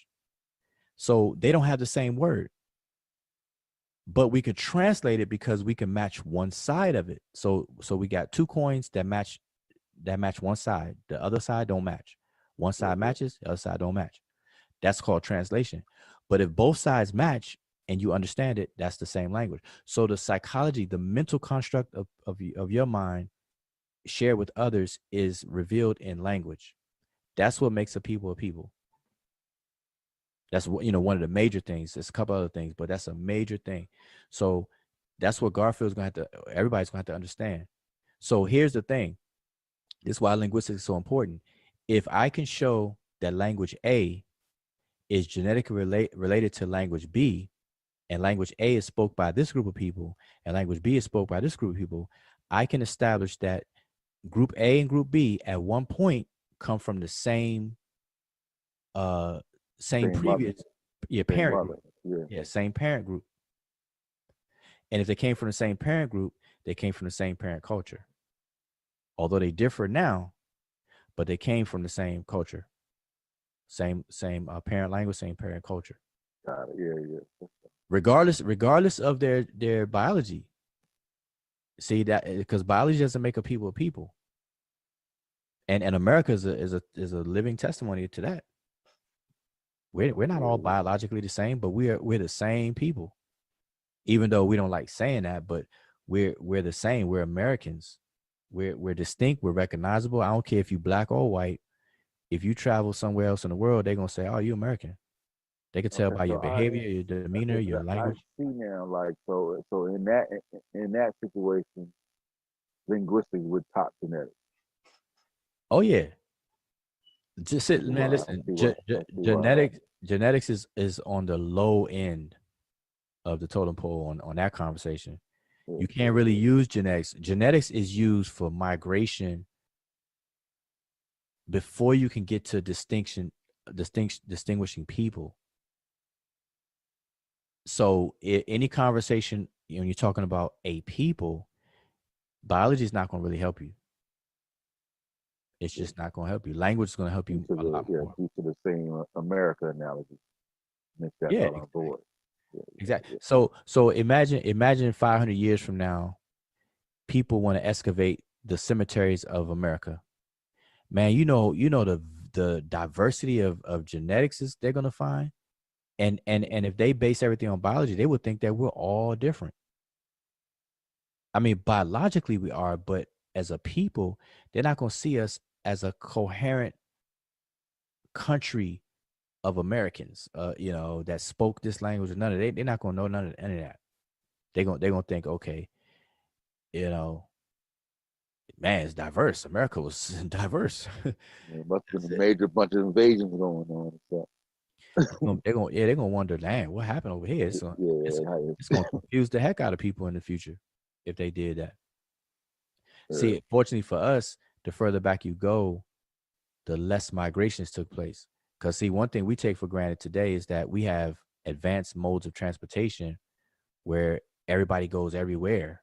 Whereas the further back you go, nobody, like people moved out of necessity, like real necessities. Wasn't nobody moving around anywhere. Yeah, like you ain't just give up no food source where you got nice, adequate food. You ain't just put it just up and dip until you force out of that. Yeah, there you go. Force you out of that area. Yep, overpopulation, a lack of resources, competition. Those are the things that made people migrate and move when they ran out of resources and stuff. And people got to understand the splitting, because you can be group A as one big group, and then resources run out, and then a chunk of you, like half of your group A, splits and moves somewhere else, which creates group A and B. Group A happens to stay put. Group B goes away and never gets a chance to intermix back with group A. So now they can only intermix among each other. And over time, they're going to change their culture, everything. Their biology is going to change. Their culture is going to change. And all that stuff is going to become distinct from group A. But they came out of group A. And so biologically, we could trace that out. And if we base it only on biology, we'll say, okay, they're the same, but they weren't. They were, but they end up not being the same. Because if people want to run with that argument, then we got to say, well, white people are Africans. Full-fledged Africans. Yeah, full-fledged, yeah. Like, okay, so they moved out of Africa and they had their own culture. But hey, if you saying biology, then they trace their biology back to Africa now.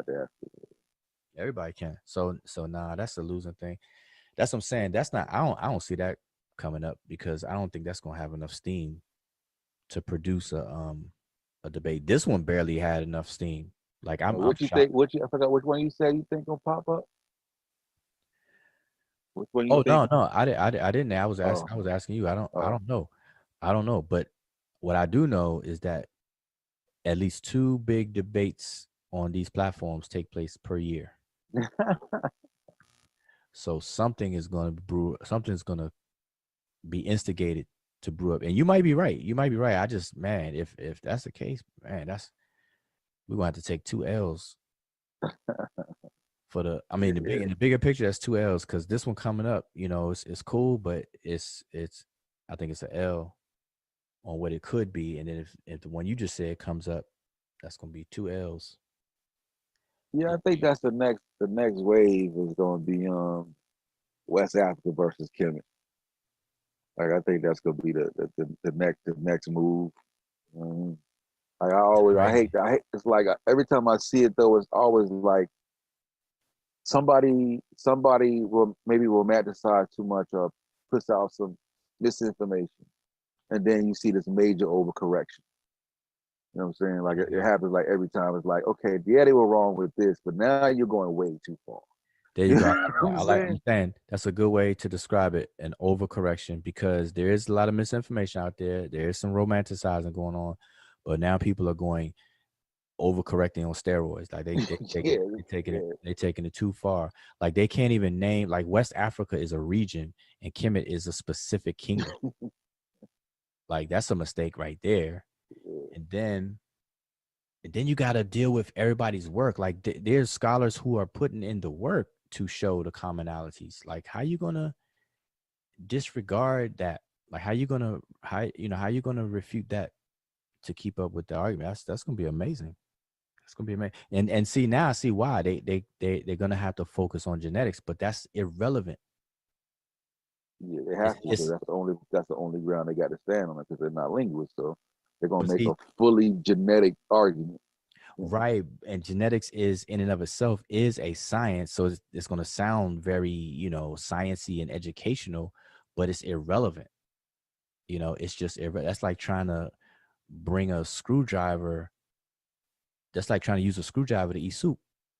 Like a screwdriver is very useful, but it's just not in the context of eating soup. So genetics is useful. It's not in the context of this discussion. You can't use it. It's not going to be.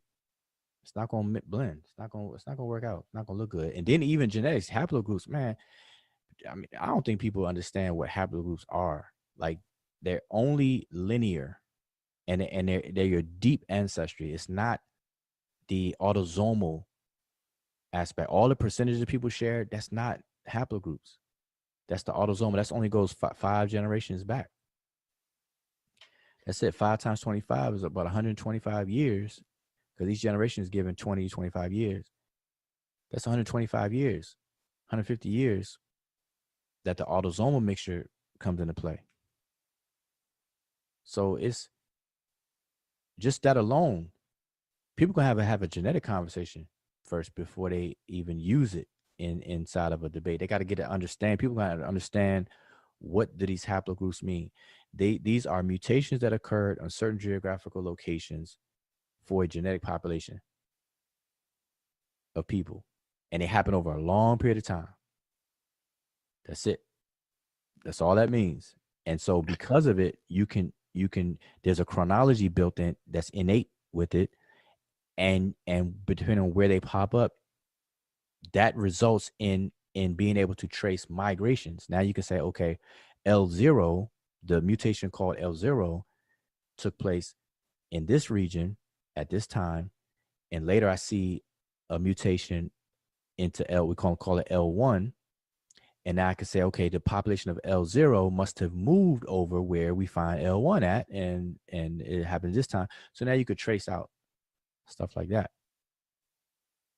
He was saying something about I think I was saying like they'll be able to trace the the haplogroup of the migration, based on like a molecular clock. Yeah, but what does that have to do with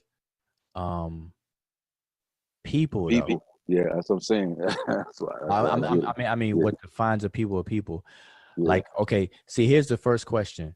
That's why I say once you explain that, I like, it can't really get around. It can't really get around. Well, here's the first question. Get somebody to name a people. So name a random people right now. Jamaicans. Yeah. Okay. So now we have a term Jamaicans, and we identify a group of people as Jamaicans. So the follow-up question is, do all Jamaicans have the same haplogroup? And the answer will be emphatically no. They don't. So because of that right there, that ends the discussion, because if all Jamaicans don't have the same haplogroup, then how can you trace all Jamaicans with one haplogroup? Exactly. Then that means Jamaicans are not the people we're calling Jamaicans are not determined by haplogroup. They must be determined by something else, because they got different haplogroups. Take Egypt. Egypt today. Are all the Egyptians over there in Egypt right now have the same haplogroup? No. Did all the Egyptians in ancient Egypt have the same haplogroup? No, they did not. So even in known distinct peoples, because using America is just too easy, but known distinct peoples will have different haplogroups. Australia. Go to Australia and look at the haplogroups of the whole population of Australia. What makes them Australians? Not their haplogroup. South Africa. Shoot. I mean, so nah, that's not going to fare too well. Another bad argument. But you might be right. They're gonna work it into a instigated and bring it up to the level of having people interested.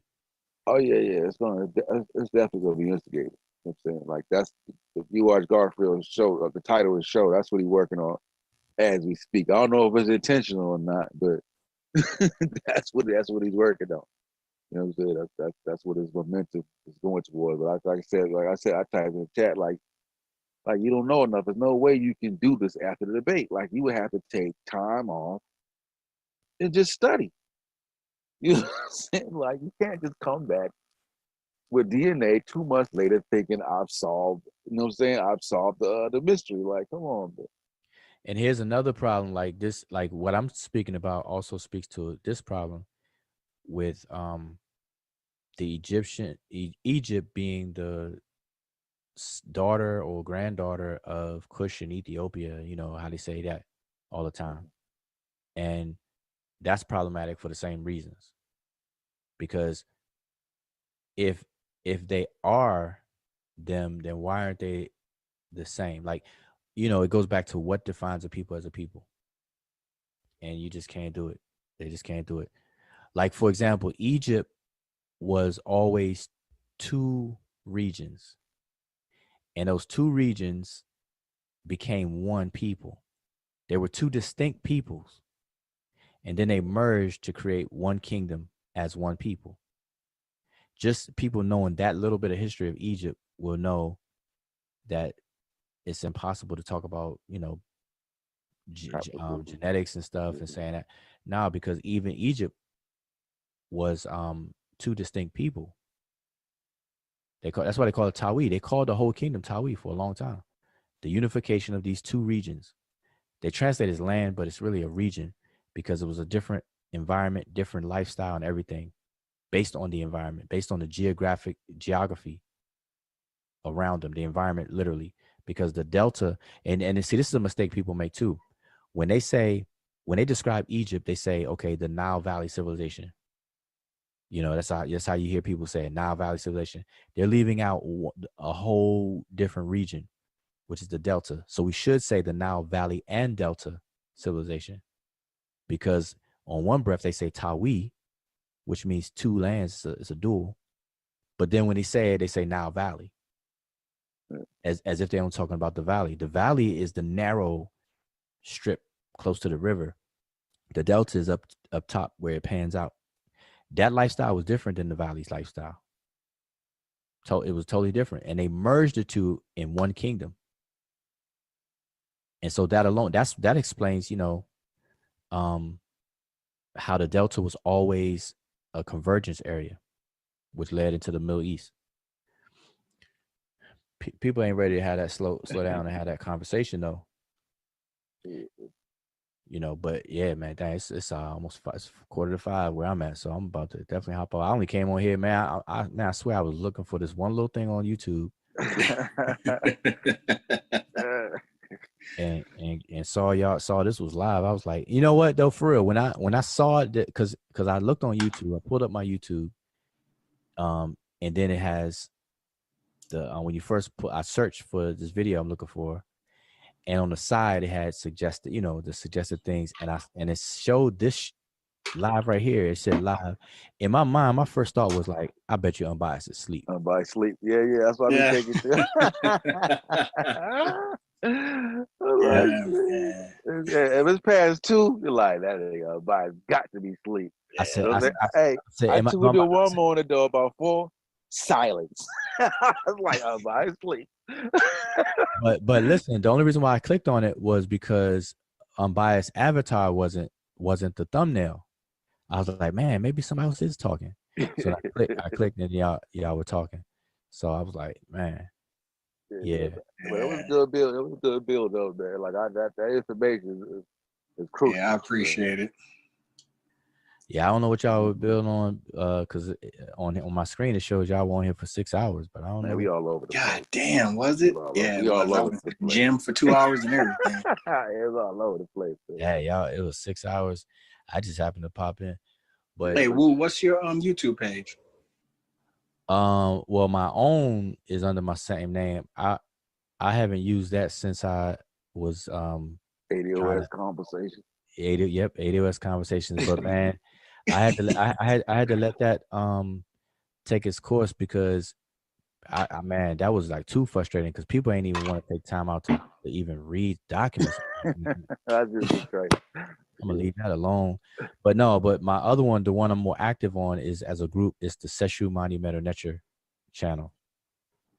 So we got a lot of videos on there where because I say I try to do presentations, because out of every conversation I have, I want somebody to take away something. And so I try to focus on the topic. Every now and then I have like an open discussion where we can go all over the place a bit, but I try to make sure when I go live, I try to make it count, unless I hop on somebody else's thing. But on there, but that's it. Seshu Ma'a, and then Ni Meta Nature. If you search for that, you'll see it. Okay, I got it. Yeah, but mainly my topics be centered something having to do with Kemet, because there's a lot. I'm telling you, y'all, listen. There's a lot. See, this what gives Kemet a bad name, because, and I like the way you said overcorrection, because Kemet is commercialized and it's romanticized. So I get it. I get why people are kind of sick and tired of it, But God damn. But when that's addressed, man, people go like out the window with the overcorrection, and a lot of people who try to correct, they really don't know what they're talking about. They just know that something's wrong, but they really don't know how to address it. So it's like overkill. Yeah, they want to stab at everything, try to stab everything down. Yeah, and it's not like that, man. If people just slowed it down, they man, it's so much that you can get from Kemet, whether it's useful to you or usable or whatever. But at least, man, let it do its thing. And that's what I try to slow down. Kind of got that one mode, man. It's like either it stands up or we destroy it. Like we ain't really used to build it next to something. It's like, it's got to get torn down. It's like, bro, you don't got to do that. You know what I'm saying?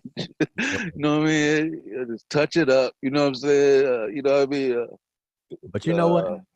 Now that you said that, I think the next a future instigation could be is atheist versus something. Not theist, but atheist versus the something. I don't know what you call the other something, but it's to me, I see that kind of brewing up because between Unc and he's got a crew of real black atheists or atheists and stuff and all that kind of stuff. People are starting to talk that atheist talk and everything. And see, and listen, I'm agnostic, but I feel the same way about that. Without overcorrection, bro. Like y'all going overboard with the atheist thing. I'm like I understand and stand, but it's like y'all trying to destroy everything. Like you can't take spirituality from people. Like certain things are just innate. You know what I'm saying? It's like I just don't see it. Man, it ain't a good fight. I'm like, come on, man. But it's not, man. Sometimes not even that. It's like I don't even think people who subscribe to being atheists can really explain what it is that they stand on. Like if I say atheist, okay, I get the word is a compound word. It's a prefix that's a negation, and then we got this word theist or theism. I said, so if A is to be interpreted as against, anti, or without, and then on the other side of it, you got theist, which is what you're saying is God. Then the A part is clear, like that's crystal clear. What happened? Oh, the theist part, define that, and they and when I ask that, it's really hard to get something. It's like it's really hard. Like it's because a lot different people got different views of that side, which is no different than the theist views on it. So I'm like, man, y'all are just as confused as theists. Like theists are just embrace of that confusion, whereas you're against it. Like you're against whatever that the theism represents. So I'm like, okay, well, what is it? And so here's the thing recently. So I asked, I said, okay, if you're against or without God, then tell me what you're against or without. Like define God, define that which you are against or that you don't see no evidence for or whatever.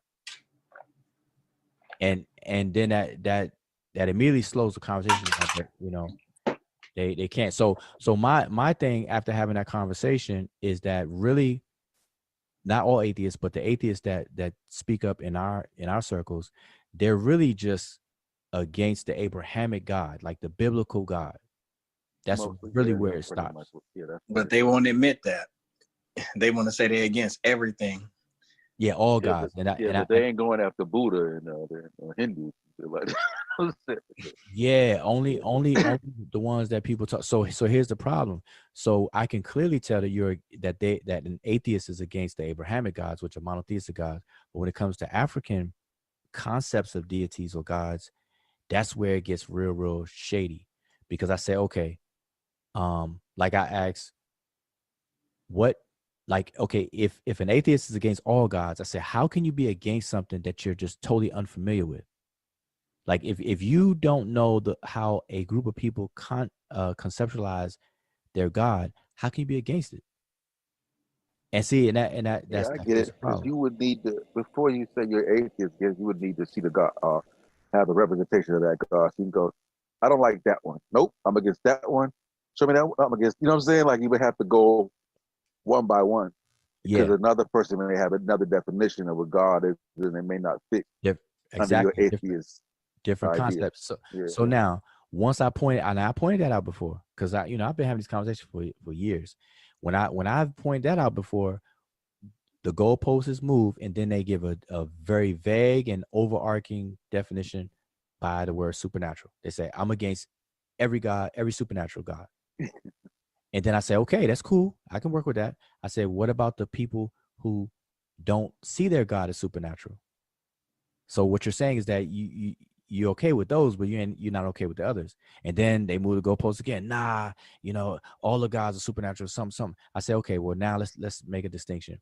Are you rejecting the existence of all gods, or are you rejecting what's attributed to these gods?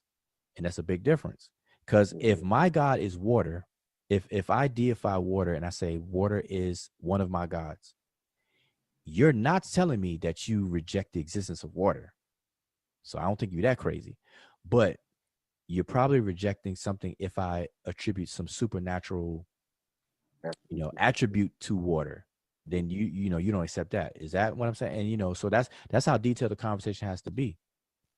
But nobody's really trying to slow it down to that level. So I can see that kind of brewing up and trying to get there because, and I that'll be an opportunity for people to really have a paradigm shift because our concept of God doesn't match other people's. It just doesn't. Like, I just know for a fact the Egyptians, like, it's really hard for us under the influence of these Christian and Islam and Judaism for us to really grasp the Egyptian concept of God because it's different. They never saw anything as supernatural. So there's no such thing as an atheist within the Egyptian context. But I yeah, just see it as a fruitless argument because, like, okay, even if you choose to be atheist, you cannot negate, like, they're just belittling people's intelligence based on the fact that they hold a particular faith, and then argue that we cannot progress as a people because people hold on to these faiths. But when you look at civilization in general, like, you don't find a civilization that spring up without spirituality at the center of it. So I'm like, what are we arguing? You know what I'm saying? At the end of the day, like, it's always going to be there. The ruling, the visible ruling people of the planet they have a belief. They're not atheists. Atheism is not ruling the planet. That's my argument too. I think exactly. And a lot of these forward-thinking people are not atheists. So you can't say that they're holding us back because some of the people that are inventing these, like I don't know, I didn't know, I didn't think Bill Gates was an atheist. I never heard him speak about atheists. You know what I'm saying? Mm-hmm. and look at what he contributed. You know what I'm saying? So it's like that's why I get mad at the arguments because it's oversimplifying people that have a faith or belief and making them out to be idiots or they can't contribute to society or they're holding society back. And I just don't like that part of it. Here's the thing, man. It's like the problem is people are not taking the time out to really unpack those concepts because theos, like everybody knows that atheism, the word theos come from theos, is a Greek word. And they say, see, here's the trick. You hear somebody say theos means God, but that's not true. Like when you say means God, you're putting an equal sign there. Theos in the Greek language originally meant efficacy. It meant the ability to do something effectively. That's what the word theos means. So it was referring to the actionable aspect of existence, how the doing, the actions. And the word God comes from German, which means to invoke or to call. So we got to slow it down and say, wait a minute, how did theos get overlapped with invoking? How did efficacy get overlapped with invoking something? And then the word deity simply meant the sky or day. And then also to shine, something that's shiny. And that's why the stars at night were the shiny objects at night. And that's where you get divination, where people start using the stars to make predictions. And they call that divination because you got divine and deity. They come from the same root, same etymological root. So that's the question. How did all these words come to mean what they mean today? Like we got to trace that out and say, okay, wait a minute. So along the way, something happened. Something went on. That might be a deal you need to do right there, Wudjau. I'm very interested in that one. Something happened because put that together so we can check that one out. Well, we're gonna have to, because that's how you get people into changing the shift and seeing what these ancient folks was really talking about, because they weren't talking about supernatural things. They weren't talking about stuff that we think they were talking about. That's because of the Bible and all this modern stuff. To them, God was not separated from creation. It's just how they categorize existence itself. Because trust me, man, do you know how society would be if we never had writing right now? Like, yeah, okay. yeah, the way that we All type of organize information. Yeah, information. all type of information would be lost. We would be backwards. Never be where we are right now. We couldn't Well, record. we would figure out really ingenious ways to store information, and that's what they did. They created like you know what a metaphor is, right? Yeah. And so with us, we know what a metaphor is, but man, ancient people had to invent metaphors, like they had to create metaphor. What we know as metaphors now, they had to actually invent that figurative way of analogies, allegories, metaphors, similes, hyperboles, all those things these ancient folks had to invent that we take for granted now. Yeah. And so I've seen that build on that. That was a good build. yeah, well the fight, the old world versus the new world is really boils down to a fight between figurative and literal. Because there's a changeover. It was something that was figurative, once figurative, has been transformed to something literal, and then that gave birth to the belief systems. If you take the literalism out of the belief systems, everything will start making sense again.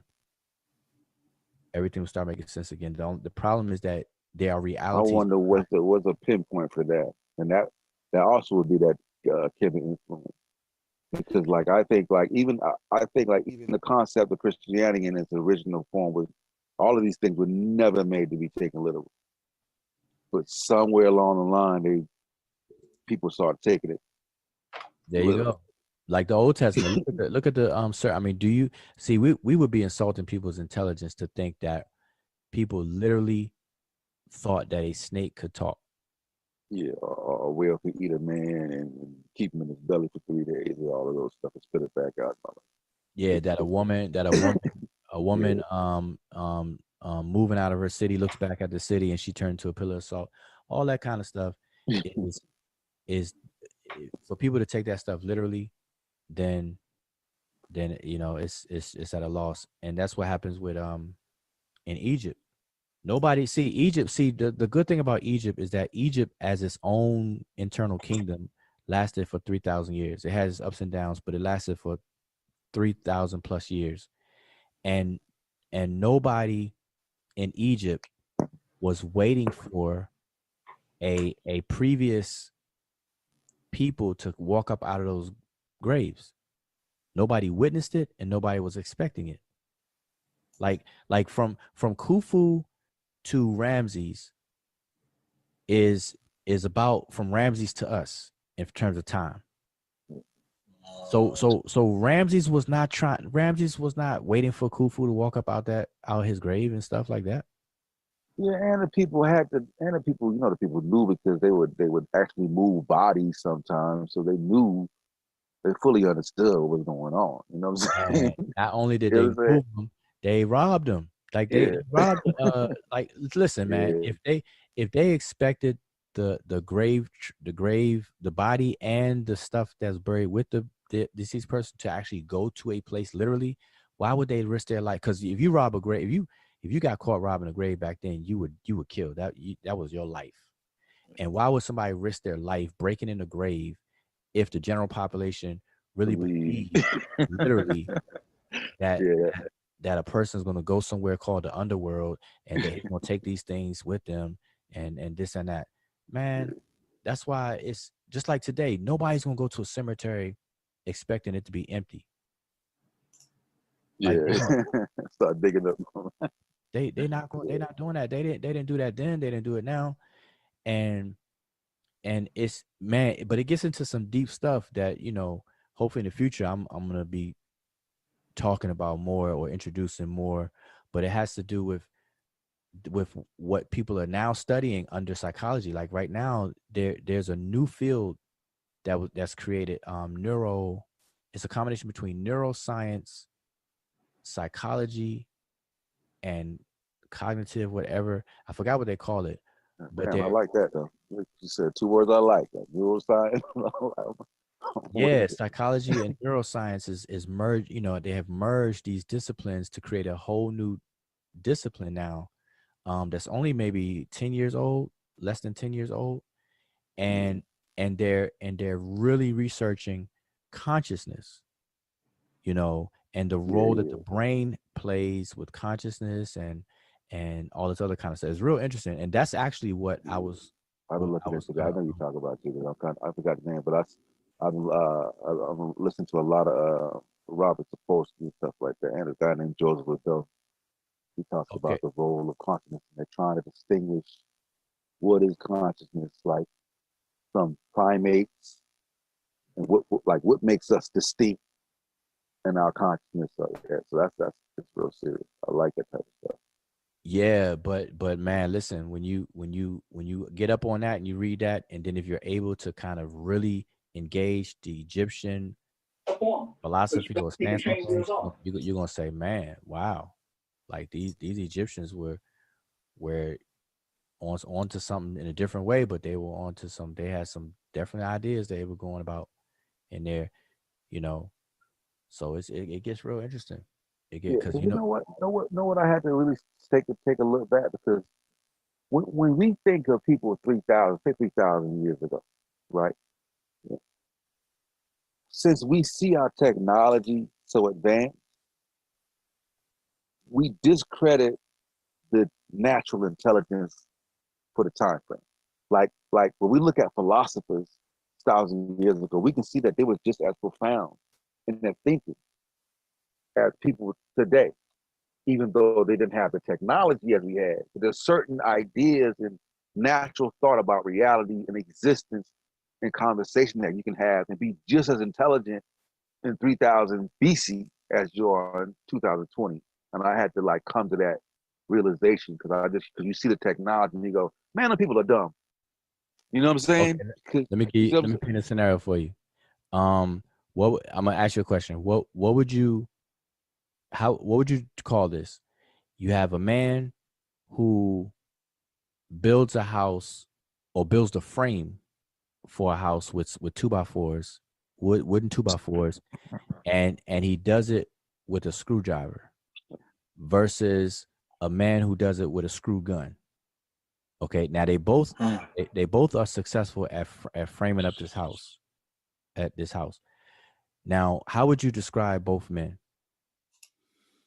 But both of them accomplished what they did.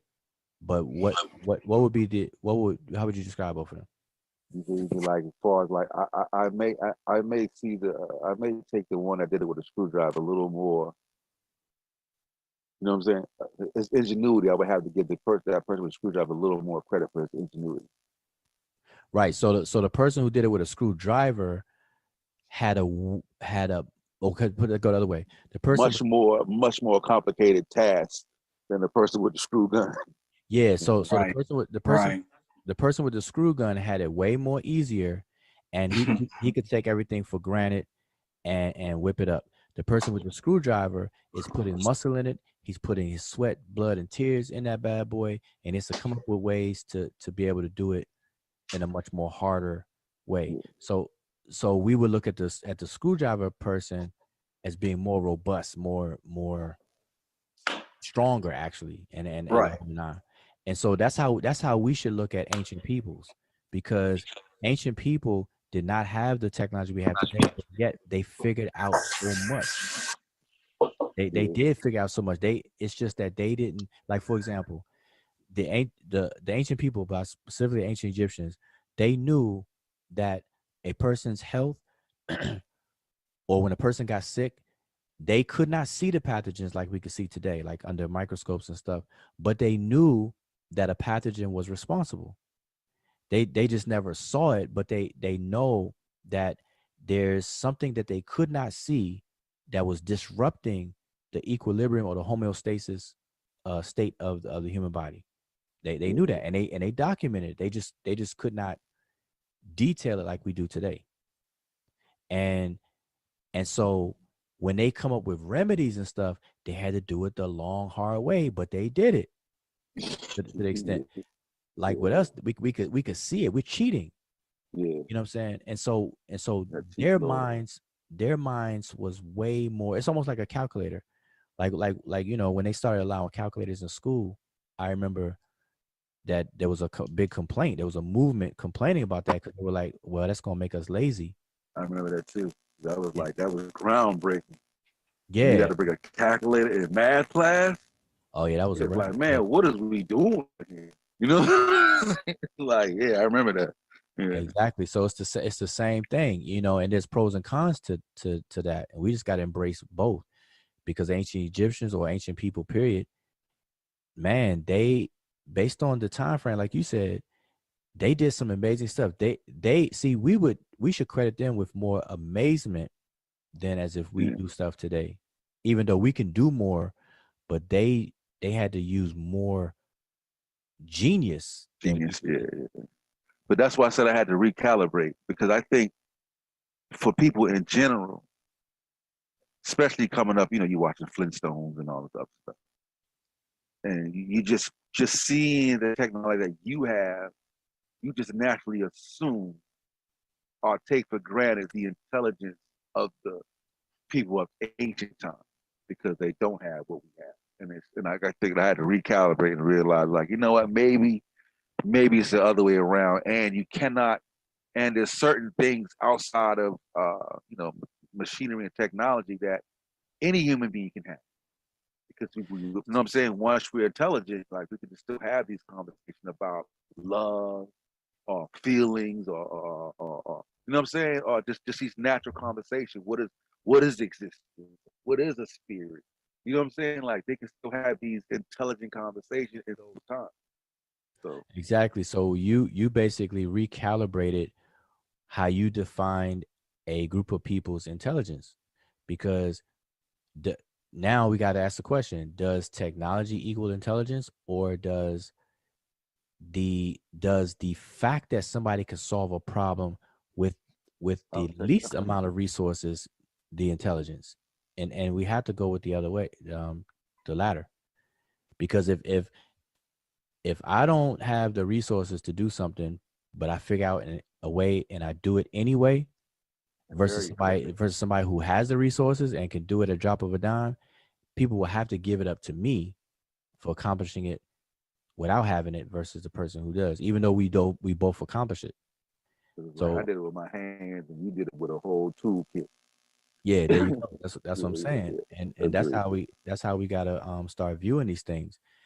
And once you dive into it, man, you'll be amazed, because, like I said, like for me, I can see the origin of good and evil in archaic humans, and it comes from the principles of health. It comes from living or dying. Things that cause you to die, that's the birth of evil. Things that promoted life and promoted you to live, that was good. And that's the birth of good and evil. You know, the core fundamentals of good and evil.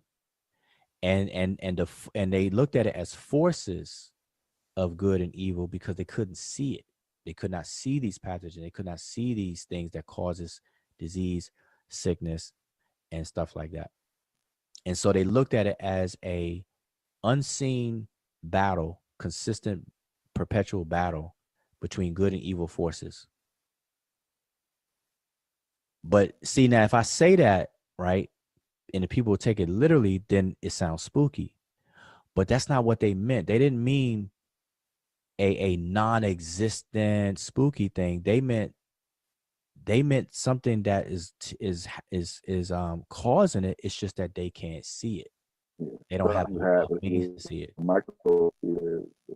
If there's something going on in there, they don't have a way of figuring out exactly what that is, but they know it's in there. There's something. Exactly. Now I'm gonna give you a story, and I'm gonna bounce. But along those lines, they have a story called "The Destruction of Humanity" that involves the deity Sekhmet and Ra, and those are the two main characters in this story. If you were to read that, even if you read the translation in English, read that story, right? But as you read it, I'm gonna spoil it. I'm not spoil it, but I'm gonna I guess how do you call it? I'm gonna influence your mind a little bit. Read that story, find it, and read it. And if you can't find it, next time I What's it see called? you, It's called what's the name of it? the Called the what? destruction of mankind. Destruction of Mankind. Yep, it's the story that involves Ra and Sekhmet. And basically, the gist of the story is Ra is trying to sleep. Human beings are disturbing his sleep, so he sends Sekhmet to go take care of the noise to shut the people. Oh yeah, I think you told that story, and she devours. She got to like some bloodlust or something like that. Yep. Yeah. There you go. I gotta look it up. So I remember you mentioned it, but I don't remember the whole. Okay, yeah, check that story out, right? But as you read it, just keep health in the forefront of your mind as you read it. And the reason why that's a valid thing I'm telling you to do is because Sekhmet as a deity, she's the patroness or the deity that's over all medical physicians in Egypt. And there's a reason why, because you have to ask yourself, well, why is this lion-headed female goddess over all Egyptians, like the patroness of doctors and medical people? But read that and keep that in your mind. And I want to see what you next time. If you do it, let me know you did it. I mean, I ain't rushing you. I'm saying, but when you do it, just let me know, because I want to know your thoughts on what you feel that certain characters in the story, in the storyline, what does it mean? Like, what's the realities behind it? It'll be interesting. Yeah, I mean, and I think that if you hit the mark, you're gonna be like, oh snap, I'm gonna have to rethink a few other things, you know. But man, it's 5:15. I'm about to be out of here. I see what's name. He said his phone died, and man, I was supposed to only be looking for some videos on some on this neuro and this new field. This new field is man, it's interesting. Yeah. Like I said, I'm on it. I'm on it. So I'm gonna be. I've already like that's I love that type of stuff. My favorite science. That shit like Yeah, primatology. So man, yeah, peace to the it's chat though. it's Yeah. changing rapidly though, because like if you watch some presentations from 5 years ago, man, you watch something that happened like as of last year, they're making some, they're coming up with some really good ideas and some theories, or they're testing some things out. Yeah. Interesting, very very interesting. So, but Yeah, for sure. But good book, Wudjau. So we'll meet again. all right, and watch we get off here. I'm biased. Going, it's going. Wake up. He gonna wake up, be like 2 hours of blank video. Yeah. But all right, I'm gonna say peace though. All right, peace. All right.